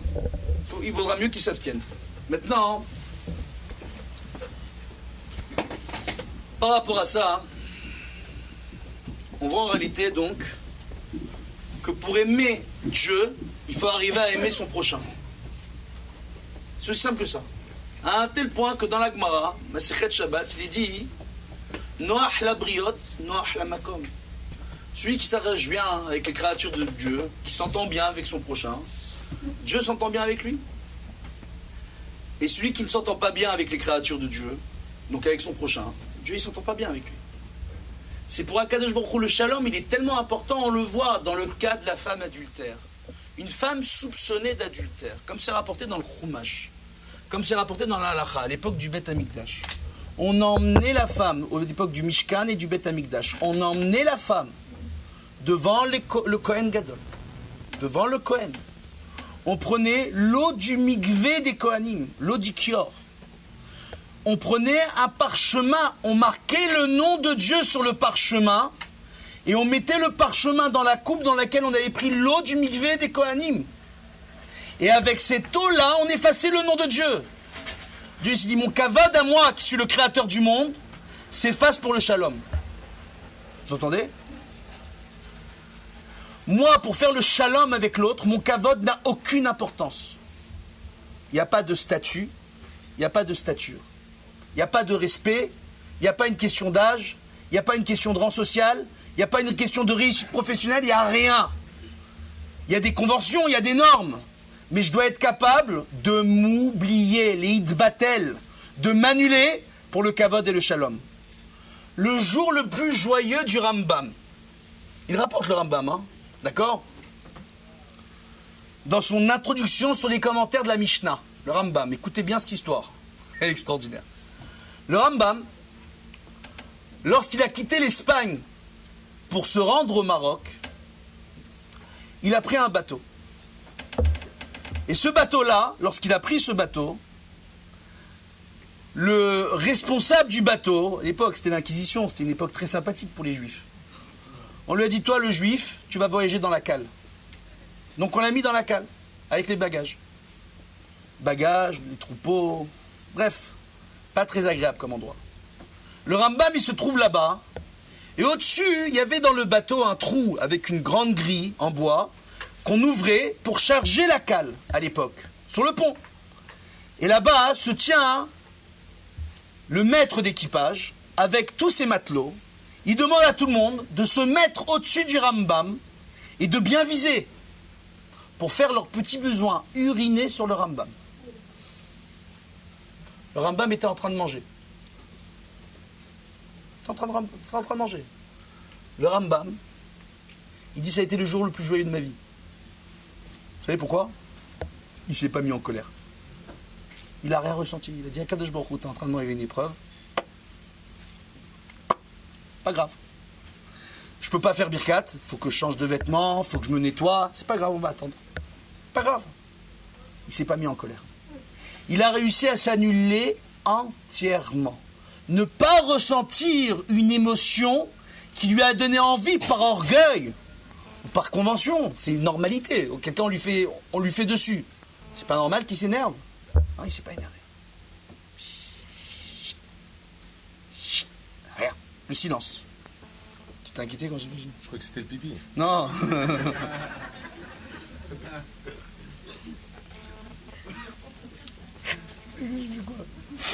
Attends, arrête.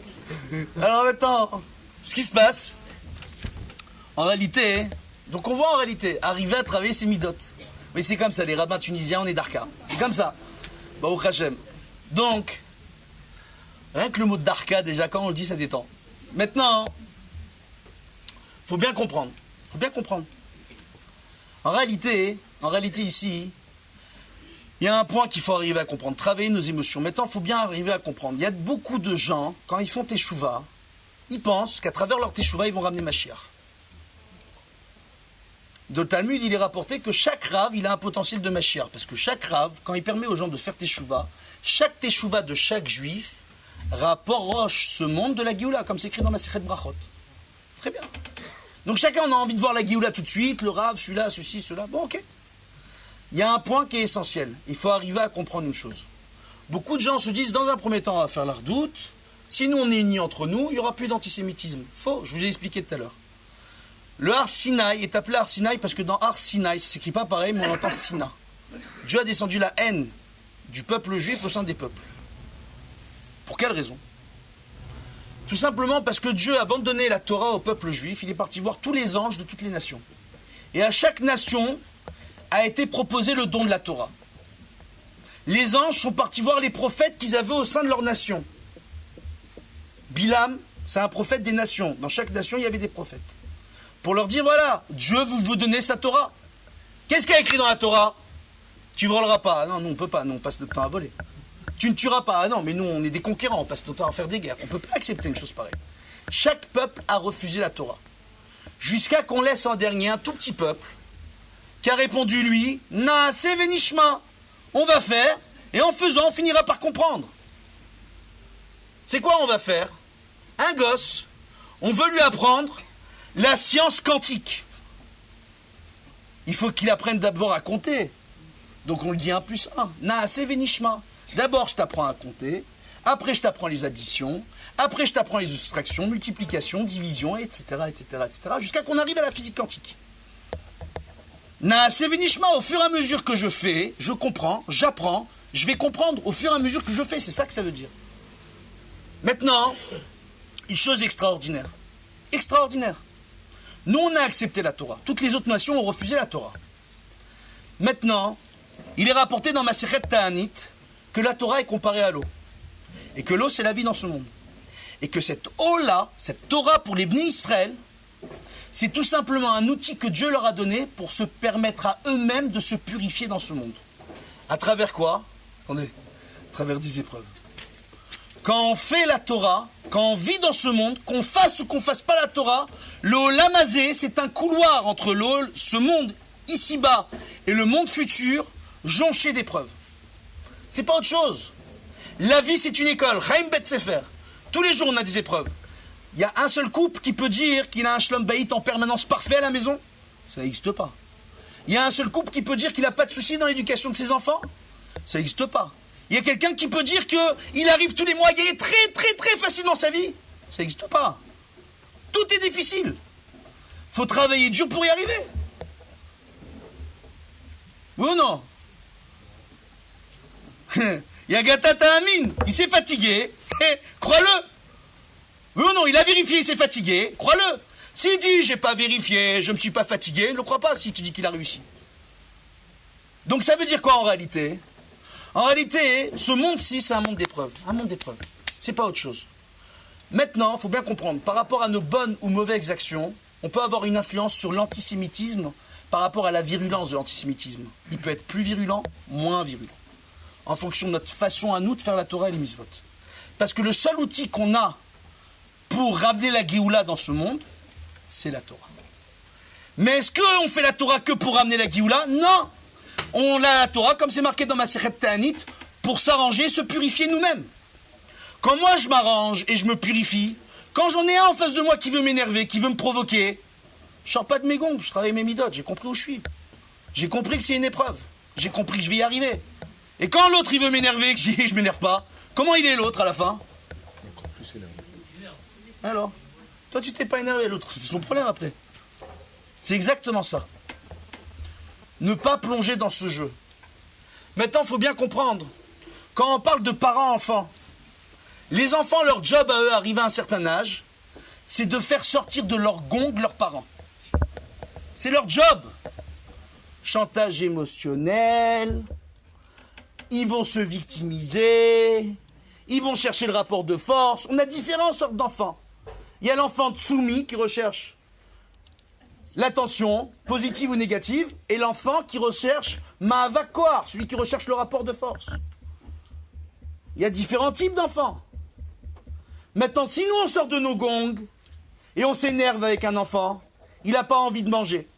Il ne veut pas manger. On a emmené chez le médecin, le pédiatre, il n'a aucun problème de santé. Tout va bien. Il ne veut pas manger. Je m'énerve avec lui. Il me dit, je ne veux pas manger parce que vous n'êtes pas gentil avec moi. On va être plus gentil avec toi, on va te donner ce que tu veux. Mange. Mange. Prends la Game Boy, prends le jouet, prends l'argent de poche. Mange. Va dormir. Non, c'est pas bon, on n'éduque pas l'enfant. Si on dit, tu veux pas manger? Va dormir, bonne nuit. Fais ce que tu veux, mon fils. Fais ce que tu veux, ma fille. À partir de l'âge de 6 ans, ça commence cette éducation à responsabiliser l'enfant. C'est quoi éduquer un enfant? C'est le responsabiliser, le mettre face à ses responsabilités. Il y a des conséquences conventionnelles. Tu manges pas, c'est une convention logique. Tu vas avoir faim. Tu dors pas, tu vas être fatigué. Réfléchis. Tu te lèves pas tôt le matin, tu vas arriver en retard à l'école. Il faut expliquer ça aux enfants. Après, il faut les laisser responsables. Ils sont libres de leur choix. On les responsabilise. On les met face à leurs responsabilités. C'est l'éducation qu'on doit donner à nos enfants, selon la Torah. Si je fais pas ça, un enfant, si je lui dis tu peux couper la parole aux gens quand tu veux, tu peux manger à l'heure que tu veux, tu peux aller dormir à l'heure que tu veux, tu fais ce que tu veux. À la fin, on a quoi? On a un adulte. Non, monsieur le rabbin, attends, t'as pas compris. Là, attends, on a oublié du cours, j'ai compris, mais moi je vais t'expliquer la vie. Il écoute personne, il connaît tout mieux que tout le monde, il a tout compris, c'est le type insupportable. Qu'en général, il n'a pas un téléphone portable, il a un insupportable sur lui. Son téléphone, il sonne toujours là où il ne faut pas. Donc ça veut dire quoi? Ça veut dire en réalité que ça commence à la base, par l'éducation. L'ardoute, en mettant chacun face à ses responsabilités. La Torah, elle est là pour ça. Maintenant, pour terminer, à quoi ça ressemble? Be'ezrat Hashem, cet Enyan-là, il est rapporté dans le Zohar, dans Parashat Emor, et aussi il y a une mahloket dans la Masechet Shabbat, qu'on reprend dans Ilchot Trumot, Perek Bet, Halacha Yud Dalet, dans le Rambam, il y a une mahloket entre Tosfot et Rambam. Qu'est-ce qui se passe avec une trouma qu'on doit faire pour le Bet Amikdash, si la trouma maintenant l'a rendue impure? Est-ce qu'on doit la détruire ou est-ce qu'on peut l'utiliser? Est-ce qu'on peut avoir un bénéfice de cette trouma? Donc j'ai prélevé pour le Bet Amikdash une trouma qui est Ekdesh, ça a été sanctifié. Normalement, je ne peux l'utiliser que pour le Bet Amikdash, maintenant ça a été rendu impur. Je ne peux pas purifier cette trouma. Est-ce que je peux l'utiliser et en tirer un profit ou non? Marloquette entre Tosfot et Rambam. Le Zohar dans Parashat Emor nous rapporte que Dieu a créé ce monde Bereshit. Reshit, ça fait référence aux prémices. Trumot et Maasrot. Les prémices de ce monde par rapport à l'humanité, c'est le peuple d'Israël. Les nations disent quoi? On n'a pas le droit, les malachim des nations dans le ciel disent, on n'a pas le droit de profiter, tant qu'on n'a pas le Bet Amikdash, la Géoula, on n'a pas le droit de profiter des Bnei Israël et de leur Chorma. On doit les détruire. Le seul moyen d'enlever cette sina, d'enlever la volonté aux goïms de nous détruire, c'est de ramener la Géoula. Chachamim. Comment ramener la Géoula? En faisant un travail sur nos propres personnes, en faisant Torah au Mitzvot. Vous croyez quoi? Je fais Torah au Mitzvot, ça y est, ça suffit? Non, il faut que tout le monde fasse Torah au Mitzvot, pas que moi. Sinon, jamais ça va s'arrêter. Il y aura toujours une excuse.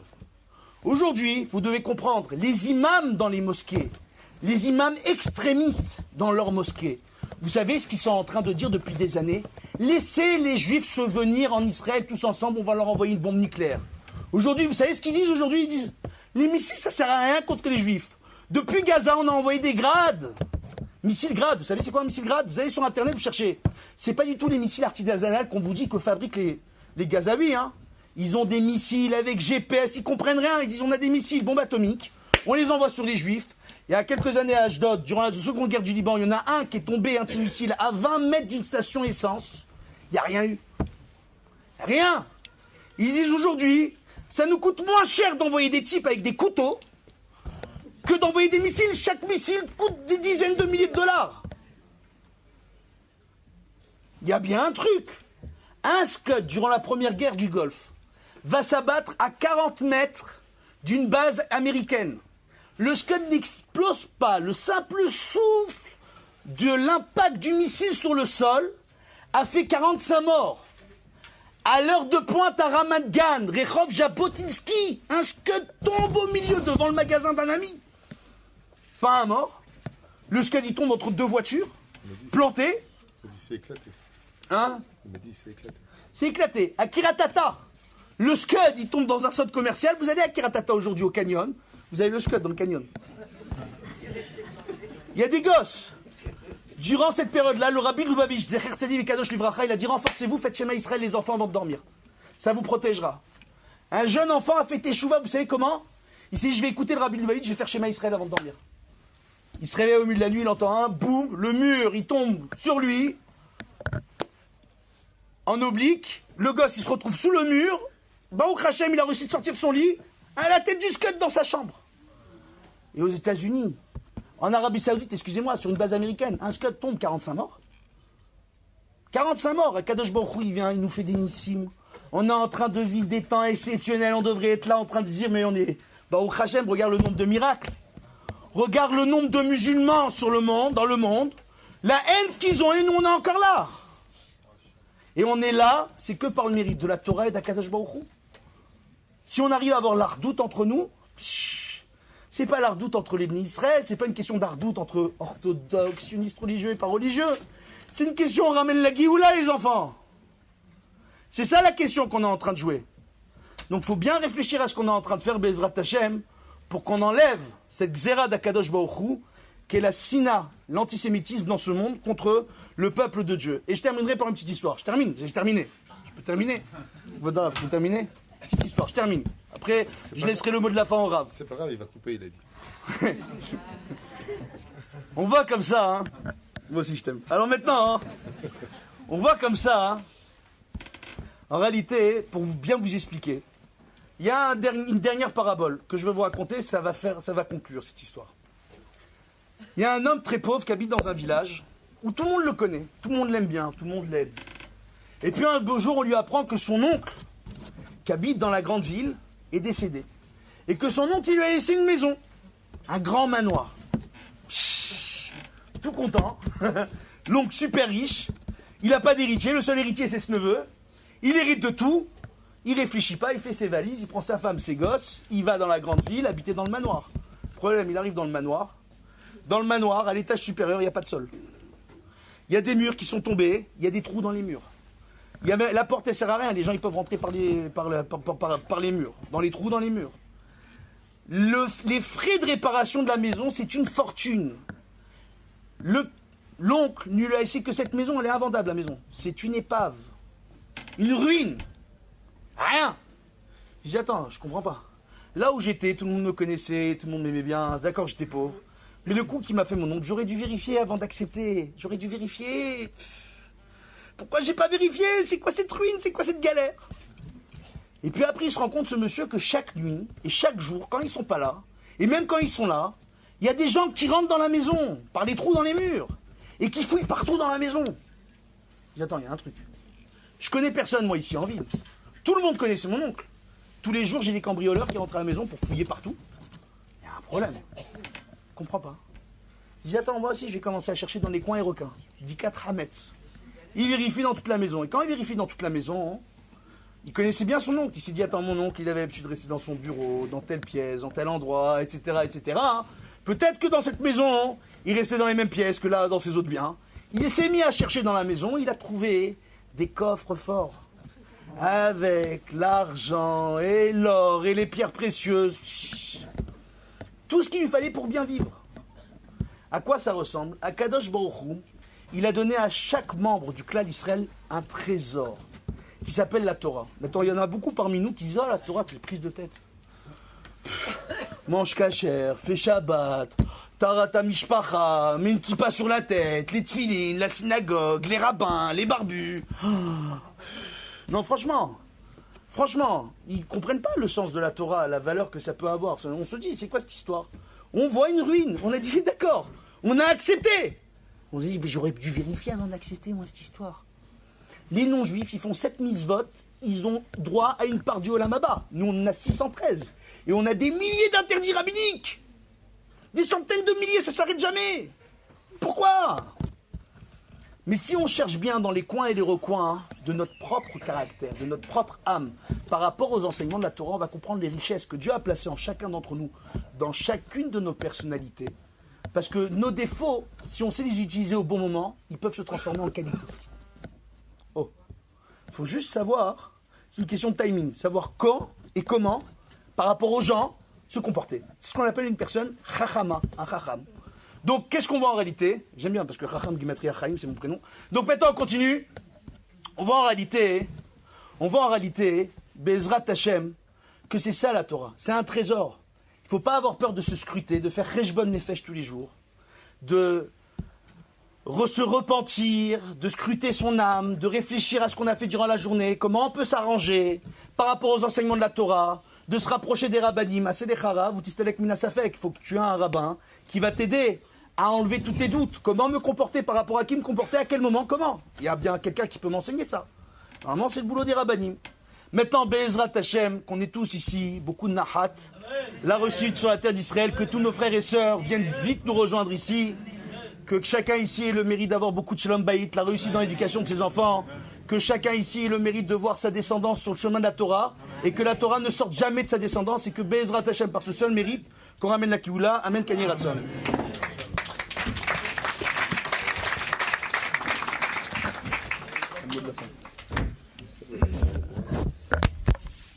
Juste une question, avec votre permission. Chazak Vehemat, c'est Kvod Arav. Combien de temps on se donne? Il est déjà tard, je n'aime pas que... Regardez les gens demain. T'en as pour moi? Je vais essayer d'être bref, j'ai tellement de choses à développer encore, donc je vais essayer d'être bref pour la simple et bonne raison, c'est que demain vous devez travailler, vous êtes payé certainement à l'heure, et je ne voudrais pas que sur le dos d'un Dvar Torah, une avéra se fasse dans le vol pour lequel vos patrons vous payent. Alors je voudrais essayer d'être concis, en un mot, et rappeler deux événements, enfin deux, non, beaucoup plus que j'ai noté à l'instant, puisque je suis venu sans livre et sans feuillet, comme d'habitude d'ailleurs. La première des choses, c'est de comprendre que la hardout, selon les Chachamim, et surtout selon la Chassidut de Rabbi Nachman de Breslev, Zchuto Tagan Aleinu, vient essentiellement de la Tfila. Chez Rabbi Nachman, dans sa vision des choses de la Chassidut, quand tu veux quelque chose, demande-le au Créateur. Et je me suis un petit peu attardé à cette façon d'enseigner le judaïsme, et je me suis rendu compte qu'on le disait exactement tous les jours. À qui devons-nous demander de faire le shalom? C'est shalom bimrumav. Ensuite, on n'est pas à l'Olympia. Ensuite, qu'est-ce qui est marqué? Hu berachamav. Exactement ce que dit Rabbi Nachman de Breslev. Rabbi Nachman, il dit que la hardout est un challenge tellement difficile pour le peuple juif d'y accéder, non pas parce qu'on est naze, chas ve-shalom, mais parce qu'on a un anti-shalom en nous. On a ce Yetzer Hara dont je vous ai parlé tout à l'heure, que la meilleure adresse pour y arriver, c'est d'un côté de demander à Hachem, Hu berachamav, Yaseh Shalom, Aleinu val kol Israël, ve'imru Amen, Amen gematria malach. Et quel rapport y a-t-il avec cela? Vous allez comprendre dans un instant. Non seulement on se doit de demander au Créateur du monde de faire le shalom entre nous, parce que c'est lui qui dirige les cœurs de l'homme, mais parce que nous avons aussi quelque chose que nous dirons avant chacune de nos mitzvot. Et là, j'aimerais rentrer dans un monde de plus en plus ésotérique. Vous allez comprendre de quoi je parle. Avant de commencer chaque mitzvah, vous verrez que les Chachamim nous a instauré un nusach, une petite façon de s'exprimer, si vous préférez, qui est la chose suivante que tout le monde connaît. L'Echem, Yehud Kutsha Berechu Shchinte, Betrilu Urahim Urahim Utrilu Shchayim Buzge, dans la crainte, dans l'amour, les Yahada, d'unir, Beshem Kol Israël. C'est-à-dire que quand vous faites une mitzvah, mesdames, en prélevant par exemple la chala, dites ce nusach, que ce que vous venez de faire, c'est pas simplement pour l'honneur de Dieu, mais il y a encore une fois une autre façon de le dévoiler. Beshem Kol Israël. Au nom de tout Israël, je viens faire ma mitzvah à moi. Et quel est le nafkamina de cela? C'est que vous savez que la Torah nous a été donnée, comme il vient de le dire à l'instant, et des Denu Ayakar, Shlosh Esre mitzvot vesheva mitzvot assez des Rabbanan. Sur lesquels on dira Asher Kedeshanu, le Najbouzi, Hanouka, le Halel, etc. Ces 620 mitzvot de la Torah, nous avons l'obligation de les accomplir. C'est un enseignement du Ben Ishraï. Tous autant que vous êtes, hommes comme femmes, vous devez les accomplir. Alors juste un problème, c'est que petit 1 pour les femmes, vous êtes quitte des mitzvot chez Azman Grama. Donc comment on pourra vous demander des comptes en vous disant donne-moi tes 613 mitzvot de la Torah, dit Ben Ishraï. Et du côté des hommes, c'est encore plus compliqué. Pourquoi? Parce qu'une grande partie des mitzvot de la Torah sont dépendants, petit 1, 80% si vous le voulez, d'Eretz Israël, petit 2, des Kohanim au Beth Amikdash, petit 3, des Lévi'im. Donc celui qui est Israël, ne serait-ce que le Netilat Yadayim d'un Kohen, ne peut être fait ou que par un Lévi ou un Bechor, c'est-à-dire un aîné d'une famille d'Israël. Donc c'est quand même bien sélectionné. Comment moi, en tant que petit Israël, Tunisien, Marocain, Algérien ou peu importe d'où tu viens, comment polonais, peu importe, russe, Gefel te fiche. Ma Tagid. Aval ma sheken. Comment moi je peux répondre au Créateur du monde, dit le Ben Ishraï, j'ai fait les 613 mitzvot de la Torah. La réponse est très simple, et elle dépend de cette mitzvah tellement importante que Dieu a dit, efface mon nom, pas simplement tevatel mitzvah tassé, efface mon nom.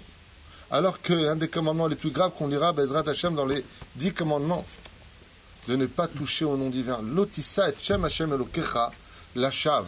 Fais attention de ne pas le prononcer, à plus forte raison de ne pas l'effacer. Hashem, qu'est-ce qu'il vient te dire? Il vient te dire pas du tout, tu l'effaces. Mon nom, tu l'effaces pour un shalom bayit. Mes mitzvot, tu les annules pour le shalom. Ben Adam lechavero, ben ish leishto, vetamut Torah keneget kulam. Mais pourquoi c'est si important le shalom? Réponse très simple. Parce que l'entité de la Torah n'existe qu'à travers le peuple qui peut se diviser les mitzvot de la Torah et les unir en un seul homme s'il est capable d'aimer tout le monde. Ce qui fait que quand M. Cohen fait sa Birkat Kohanim, qui comprend 3 mitzvot assez d'Oraïta, 3 psukim, 3 mitzvot assez, 3 mitzvot pour lui, et que je suis Béhémet capable de l'aimer, je viens d'être Cohen au moment où je l'ai aimé. Vous avez remarqué un truc de fou? En slang, c'est un truc de ouf. Un truc de fou, Béhémet. Quand tu mets les tefilines le matin, quand le mec il a fini les tefilines, tu fais ouais, kol hakavod, charkoach. Jamais. Jamais. Il y a 2 cas où dans toutes les synagogues depuis Moshe Behar Sinai, il y a 2 mitzvot où quand la personne descend, on dit charkoach. Celui qui monte à la Torah, celui qui fait Birkat Kohanim. Quel rapport? Vous allez comprendre tout de suite. Quand un juif monte à la Torah, il y a Shishim Ribo Keneget, Shishim Ribo Nefashot Be-Israël. Il y a 600 000, même s'il y a que la moitié dans les lettres du Sefer Torah réellement parlant, mais le Sefer Torah comprend en lui toutes les valeurs du peuple juif. Ce qui fait que quand un juif monte à la Torah, il fait monter tout le peuple d'Israël à la Torah. Quand il descend, on lui dit Charkor. Parce que cette misa que tu viens de faire, elle est obligatoirement pour nous tous. Maintenant, le Cohen, quand il descend, tu vois pas ce qu'il a fait? Ouh, en plus, il a un drap blanc. Tu prends ton gosse, fais jrai. Ok? Lui, maintenant, il vient de faire Birkat Kohanim. Tal Chazan, Yevarechecha, Yevarechecha, Veishmerecha, Veishmerecha. Il descend. Charkoach. Mazé shtiot haele. Mazé charkoach. Ashkenazou Sfarad, on le fait. Pourquoi d'où ça sort? La réponse est très simple. Parce que le sioum, la fin de la bracha du Cohen, ne peut exister que quand il a dit Meveret Am Israël Be'ahava. Mechilam Igotrem.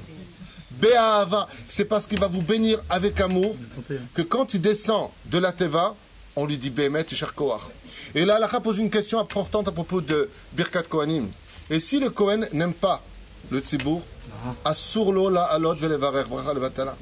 Ça veut dire que le fait qu'il monte dire Yevarecha Hashem Ishmerecha, qui vient de te bénir, on vient en tant que peuple pour une mitzvah précise et pas une autre.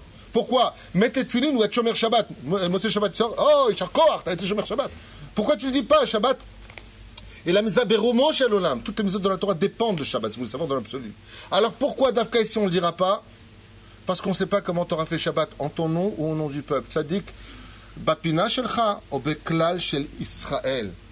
Ces 2 mitzvot-là, les Chachamim disent que tu le veuilles ou pas, elles sont automatiquement pour le klal d'Israël. Quand tu montes à la Torah, et c'est pour ça que le monde a été détruit, que le Beth Amikdash a été détruit. Lo hayu mevarchim lifnei à Torah. Quand il montait à la Torah, il ne faisait pas la bracha. La Gemara pose la question, Sakal de Atar, tu veux me dire par là qu'ils montaient à la Torah, les Chachamim ne disaient pas la bracha? Oui, mais la Kavana c'était pour eux. Donc ils ont annulé le klal. Donc le klal n'existant pas, il faut renvoyer les enfants d'Israël en tant que nation parmi les nations pour devenir non plus une nation, mais des communautés. Il y a eu un pirou dans le peuple juif. Pourquoi? Parce que quand on montait à l'époque du temple pour faire la bénédiction, Bevada qui faisait la Torah. Pourtant la Gemara nous dit non, il ne faisait pas la bracha. Tu veux me dire qu'il montait sans dire la bracha? Bevada qui disait la bracha. Takana Tezra. Bevada qui disait la bracha. Mais il la disait pour eux. Et d'ailleurs, c'est ce que dit la Gemara par la suite. Lo hayu mikaimim mizvat ochiach tochiach et amitecha. Qu'est-ce que ça vient nous ajouter? Ça vient nous ajouter qu'en fin de compte, j'ai vécu mon judaïsme à moi, mais je n'ai pas tenu compte de l'autre. Et Akadosh Baruch Hu nous dit dans ce domaine, t'as rien pigé, t'as rien compris, parce que si toute ta Torah n'est pas divisée par nous tous, et en même temps récupérée par l'amour de l'un et de l'autre, ça veut dire que quand je vois un Lévi, Baruch Haba, j'ai du kavod pour lui parce qu'il a une darga au-dessus de moi. Comme ça a décidé le Créateur du monde, c'est bête à entendre. La halakha nous dit qu'on n'a pas le droit de demander à un Kohen, à Kalvachomer qui est dans la Torah, porte-moi un verre d'eau. Pourquoi? Parce qu'il est sanctifié comme appartenant à Dieu. Et là, Imken ou Talmidecha, et un dit, on va savoir si c'est le Rav qui demande à un Kohen, qui est son élève, dans ce cas-là, il peut. Atkedeka, vous pensez comme ça, dans la halakha, vous n'avez rien à faire, Et là, Péroucha Davar, que si tu veux les mitzvot du Kohen, tu dois l'aimer. Et l'aimer, c'est le respecter. C'est tout ce qu'on demande. Maintenant, comment on fait pour y accéder tachles une fois de plus? Nous avons une Mishnah dans Masechet Avot qui est très connue qui dit Vetadoun et kol ha'adam le kav zechut. On se doit de juger toute personne du bon côté. C'est impossible. Pourquoi? Parce que quand le mec il est lourd une fois, deux fois, trois fois, quatre fois, la quatrième, c'est ma main. Pourquoi? Parce que le mec il est pathétique. Alors comment on peut y arriver? Je pourrais m'attarder sur ça très très longtemps, mais je voudrais vite continuer. Je vous dis que je voudrais juste aller vite comme ça pour bien comprendre. Il y a marqué et kol ha'adam. Il n'y a pas marqué ha'adam. Il y a marqué et kol ha'adam. C'est quoi kol ha'adam? Pour comprendre qui est cette personne qui est en face de toi, tu es obligé de savoir comment il a grandi, qu'est-ce qu'il a vécu, quel choc émotionnel l'a transformé pour devenir ce qu'il est. Une fois dans le bus en 1988, je vais à Yerushalayim Tibane Vetikonen, j'ai un soldat qui en passant m'a mis un coup de crosse comme ça sur mon genou, il m'a fait mal. J'avais deux façons d'agir. À la française, pathétique. Oh, les sauvages! Je trouve ça vraiment pathétique.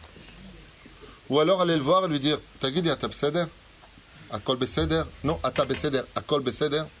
Je l'ai fait, je ne vous invente rien. Il m'a dit non, il s'est mis à pleurer. J'ai Makara, il m'a dit mon frère il a disparu au Liban. J'avais deux façons d'agir. J'ai été le voir, il y a marqué Tadoun les kavsrout et kol à Adam. Va voir tout ce qu'il a été, le pourquoi de ce qu'il est devenu aujourd'hui. Le pourquoi de ce qu'il est devenu aujourd'hui. J'ai eu plein des exemples comme ça, il y en a toute notre vie. Il suffit simplement d'aller voir une personne. Par exemple, une fois sur la route, il y a un mec qui m'a fait une queue de poisson. Moi, je lui ai fait une queue de requin, vous voyez ce que je veux dire? On est arrivé, j'ai vu déjà ses dents pousser, le strident, la queue qui montait, le chemichement Verahim. On est arrivé au feu rouge, j'ai descendu la fenêtre et je lui ai fait un grand sourire. Je lui ai dit, il m'a dit, Bessemer, Besséder Gamour, Kol Besséder. Makara, Alimatul Pashut Meod, un numéro de Memaer. Et j'ai expliqué pourquoi j'étais pressé ce jour-là. Il m'a dit, Mamash Mechila, le feu est passé au vert, vous n'allez pas me croire. Il m'a dit, Bechavod. Je lui ai dit, non, Bechavod, attends, c'est lourd. Non, Bechavod, on aurait dû dire Chassidim. Il est repassé au rouge.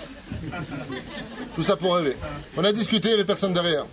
Aval Bémet, quand on apprend pourquoi les gens sont ce qu'ils sont, et que si au lieu de les critiquer, on leur dirait, Bémet, je peux parler un instant? Pourquoi tu es si dur? Qu'est-ce qui se passe? Pourquoi ça ne va pas? Et qu'on apprenait le pourquoi des choses, comment ils ont grandi, qui était leur père, quelle éducation on leur a donnée. Ouais, alors automatiquement, on arrivera à les juger les kafsrout. Parce que juger les kafsrout, c'est quelque chose d'impossible quand tu ne connais pas l'autre. Tu ne peux pas y arriver avec le srout. Mais si tu sais qui il est, si tu sais comment il a grandi. Je me rappelle qu'une fois, au canyon de Malcha, il y a une marchande comme ça, de ça, qui vient me voir et qui me dit vous avez l'air sympathique. Je lui dis, madame, je suis marié. Elle m'a dit, non, sincèrement, je peux vous poser une question? Je lui ai dit, oui, je vous écoute. Elle m'a dit, voilà, je voudrais être Shomeret Shabbat. Je lui ai dit, la brioute. Est-ce que je peux quand même allumer mes bougies si j'y arrive pas? Je lui ai dit, non, une mitzvah n'est pas dépendante de l'autre. Même celui qui met halal Shabbat, il doit allumer les bougies de Shabbat. Pourquoi? Mitzvah, goret mitzvah. Par le biais de la mitzvah d'allumer tout le temps les bougies de Shabbat, sauf au shel davar, chez Tagia, Bezrat Hashem, le matzav, chez Kenyot Shomeret Shabbat. Alors je veux dire que vous pouvez l'être. Mais je lui ai dit, madame, pourquoi vous n'arrivez pas à être Shomeret Shabbat? Et là, quand elle m'explique avec ses doigts, j'ai déjà compris. Elle avait les doigts marron un peu comme ça. Elle me dit, je fume 3 paquets par jour. Et si je fume pas le Shabbat, je fume mon mari. Je lui ai dit, donc c'est vraiment une maladie chez vous? Elle m'a dit oui. Je lui ai dit, si vous fumez 2 paquets par Shabbat? Elle m'a dit, comme ça, hein, Mamou, tarli. Je lui ai dit, pas mikre shelar, zenikra liot shomeret Shabbat. Je vais le dire. J'ai oublié que des fois je suis en Israël, j'ai l'impression d'être en Israël des fois, donc je parle hébreu. Excusez-moi, j'ai oublié que j'étais à Neuilly. Je voulais simplement vous dire que cette femme-là m'a dit, Bémet, si je fume que 2 paquets, alors quoi, je suis Shomeret Shabbat? Je lui ai dit, madame, dans votre état, oui. Mais seulement voilà, dans 2 mois, 3 mois, vous allez passer de 2 paquets à 1 paquet pendant Shabbat. Vous savez ce qu'elle m'a répondu, cette femme? Elle m'a dit, Bémet, c'est la première fois qu'on me fait une achatrouach. C'est la première fois de ma vie que je sens que je peux y arriver.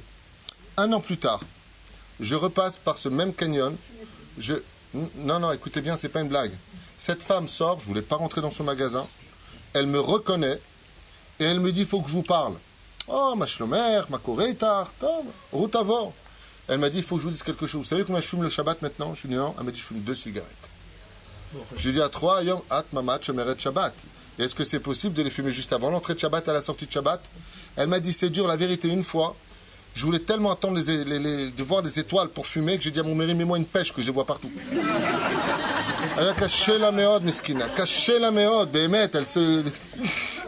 Caché la méode.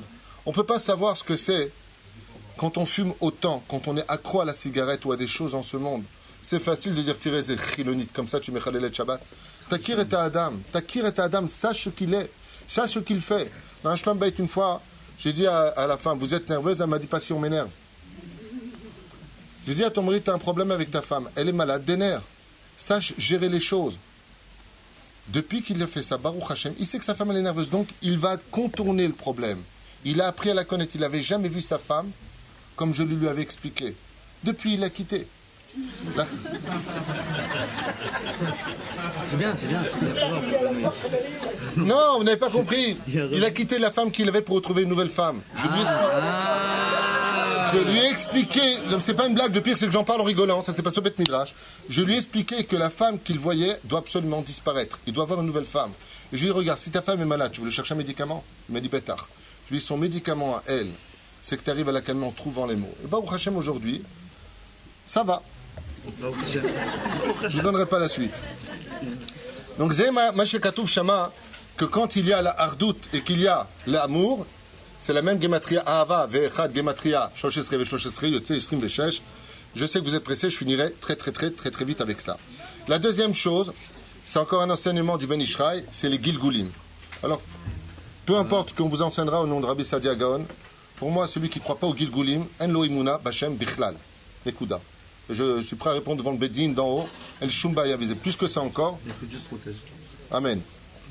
Aval, quoi qu'il advienne, en davar kazé, de croire que dans ce monde, il n'y a pas de réincarnation. Pas shoot. Le Ben Ishraï en parle, la Gemara en parle, le Zohar en parle, le Rabbi Nachman en parle. Qui n'en parle pas?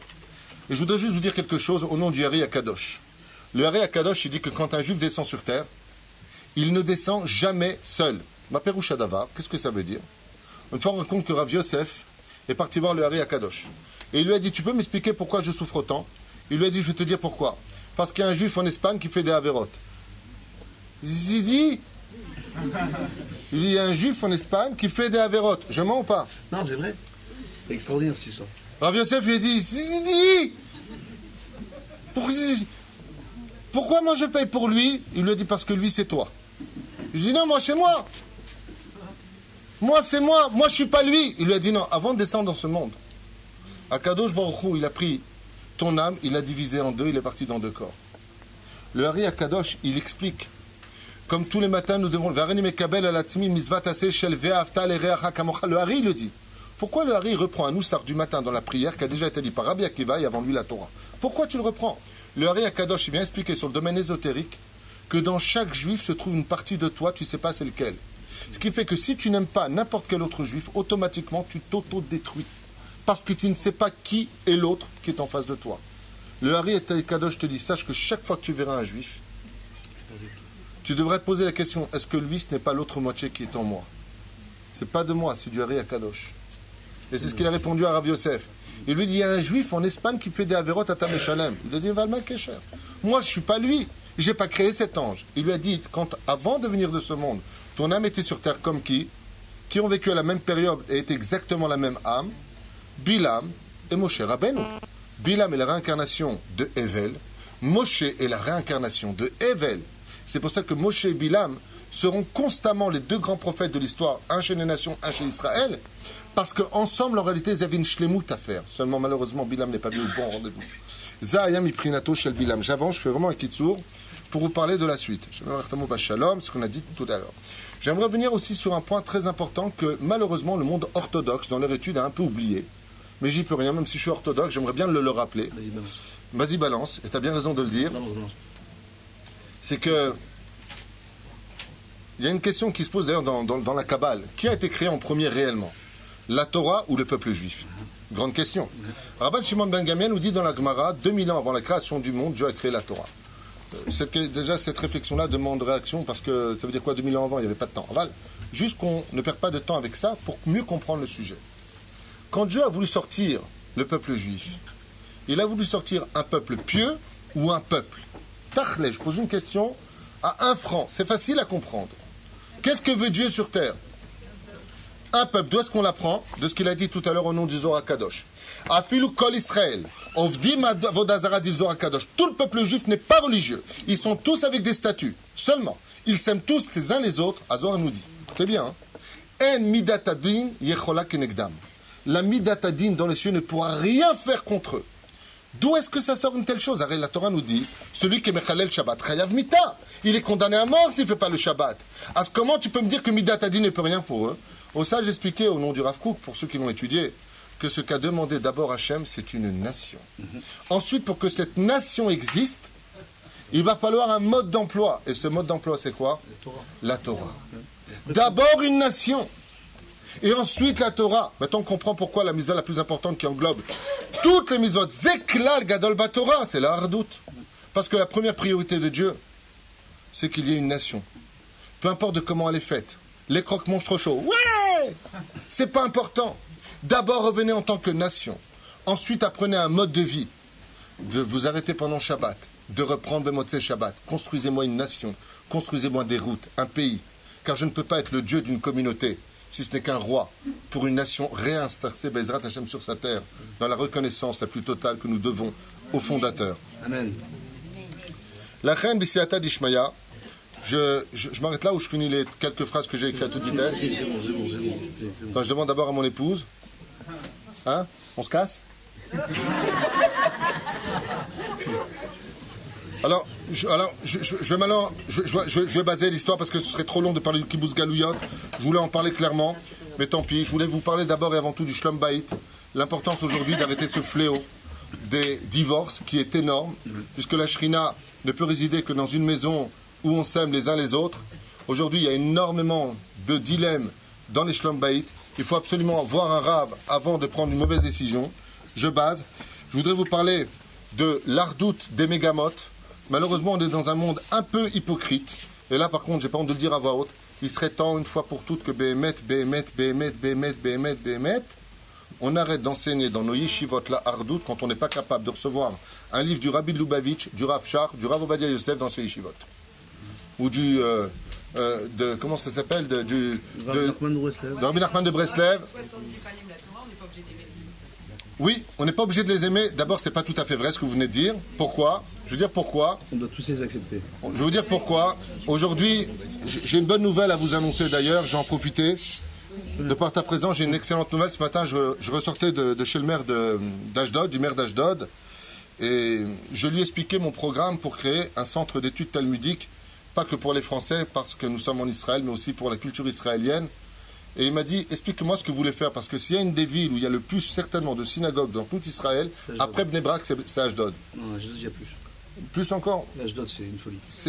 En tout cas, moi, je peux vous dire que c'est impressionnant. Il m'a dit... Les Caraïbes, ils ont des synagogues. Nachon. Je lui ai dit, voilà exactement ce que je voudrais faire. Je lui ai dit, je voudrais une synagogue avec en bas une salle pour marier tous ceux qui n'ont pas d'argent. Les 300 shekels lamana, 400 shekels lamana, ça fait aujourd'hui des couples qui vivent. De face concubinage, on dit, je sais pas comment on dit, ensemble, oui. Ouais, mais sans que tout bas, parce qu'ils n'ont pas, dans un an, on va se mariera. Je lui ai dit, c'est mon premier programme. Le maire m'a regardé comme ça, il m'a dit, Tamshir, je voudrais une très grande synagogue, parce que j'ai beaucoup d'élèves, et le Shabbat, on ouvre les portes, on n'a pas où se mettre. Il m'a dit, Tamshir, je voudrais entendre. Je lui ai dit, à part ça, les Français d'Ashdod n'ont pas de Beth Knesset, n'ont pas de centre qui les réunissent. Tamshir, Tamdor, je lui ai dit, j'ai besoin d'un premier étage. Il me dit, qu'est-ce que tu vas faire là-bas? Je lui ai dit, c'est très simple, ce que je vais faire, c'est très simple. Je voudrais créer des chambres d'études. Il m'a dit pourquoi faire. Je lui ai dit, je voudrais que sur cette porte, il y ait marqué Rabbi Menachem Mendel. Et que là-bas, on y enseigne la Torah du Rabbi Lubavitch. Je voudrais que juste à côté, il y ait celle du Rav Shach. Je voudrais qu'il y ait une synagogue, un centre d'études belges. Dans les Avrechim que nous avons des rabbinim belges qui enseignent la Torah. Mamash, une Torah de feu. Il faut vraiment l'étudier avec... Ouvrez nos oreilles. Bémet, soyons capables de le faire. À côté... La Torah d'un tel. Je lui ai expliqué exactement le nombre de choses. Il m'a dit, Baruch Hashem, et je reprends ces mots, je veux participer à la mitzvah, la mairie participera de temps, et d'ici le mois de mars, nous vous trouvons un terrain pour construire. Alors je lui ai dit au maire, Monsieur Lasri, je lui ai dit, pourquoi j'aurais ce privilège? Il m'a dit, parce que c'est la première fois de ma vie, parce que je ne vous ai pas dit la suite. Il m'a répondu, et à quoi ça sert tout ça? Écoutez bien. Monsieur Lasri, ce matin, me dit, quel est ton intérêt de tout ça? Je lui ai dit toute ma vie, depuis que j'ai fait tchouva, je m'efforce qu'à une seule chose, une seule. Et ma femme ici est là pour en témoigner. Tu auras ton chèque. Je lui ai dit, j'ai qu'une seule chose dans la tête. Je veux donner un sourire à Dieu. Le maire m'a dit, comment tu comptes y prendre? Je lui ai dit, quand viendra le moment de la prière et que toutes les classes descendront en bas et qu'il y aura des kippotes blanches à côté des Ria, donnez-nous à côté des kippotes Srugot, à côté des kippotes Shorot, je suis certain que le Echal me sourira à ce moment-là. Amen. Ça, c'est la vraie arbitre. Malheureusement, on n'en est pas là. Et pour finir, Girotai Verabotai, je ferme le feuillet. Clark, dit-elle. C'est Pour y arriver, parce que clock en anglais c'est l'heure. oui, clock. What time clock? Je voudrais juste finir avec une chose en te remerciant une fois de plus, mais avec un dernier conseil. Et je vous finirai juste ça, puisque dans les cours sur Internet, on en a parlé. C'est qu'on ne pourra jamais vivre en paix avec quelqu'un en face de nous tant qu'on n'a pas fait le shalom entre notre âme et notre corps. C'est toi qui fais de la philosophie, de la psychologie, tu l'enseignes. Sachez que tout l'équilibre des mondes autour de nous ne peut intervenir que quand notre âme et notre corps vivent une harmonie parfaite. Mais quand Chas v'Shalom, notre judaïsme, est mal vécu entre nous, quand on n'aime pas ce que nous sommes, alors on arrivera automatiquement au sujet suivant. On juge les autres d'après soi-même. Quand on ne s'aime pas, on ne peut pas aimer l'autre. Quand on vit mal sa Torah, on ne voit que des Rechaïm. Sachez-le.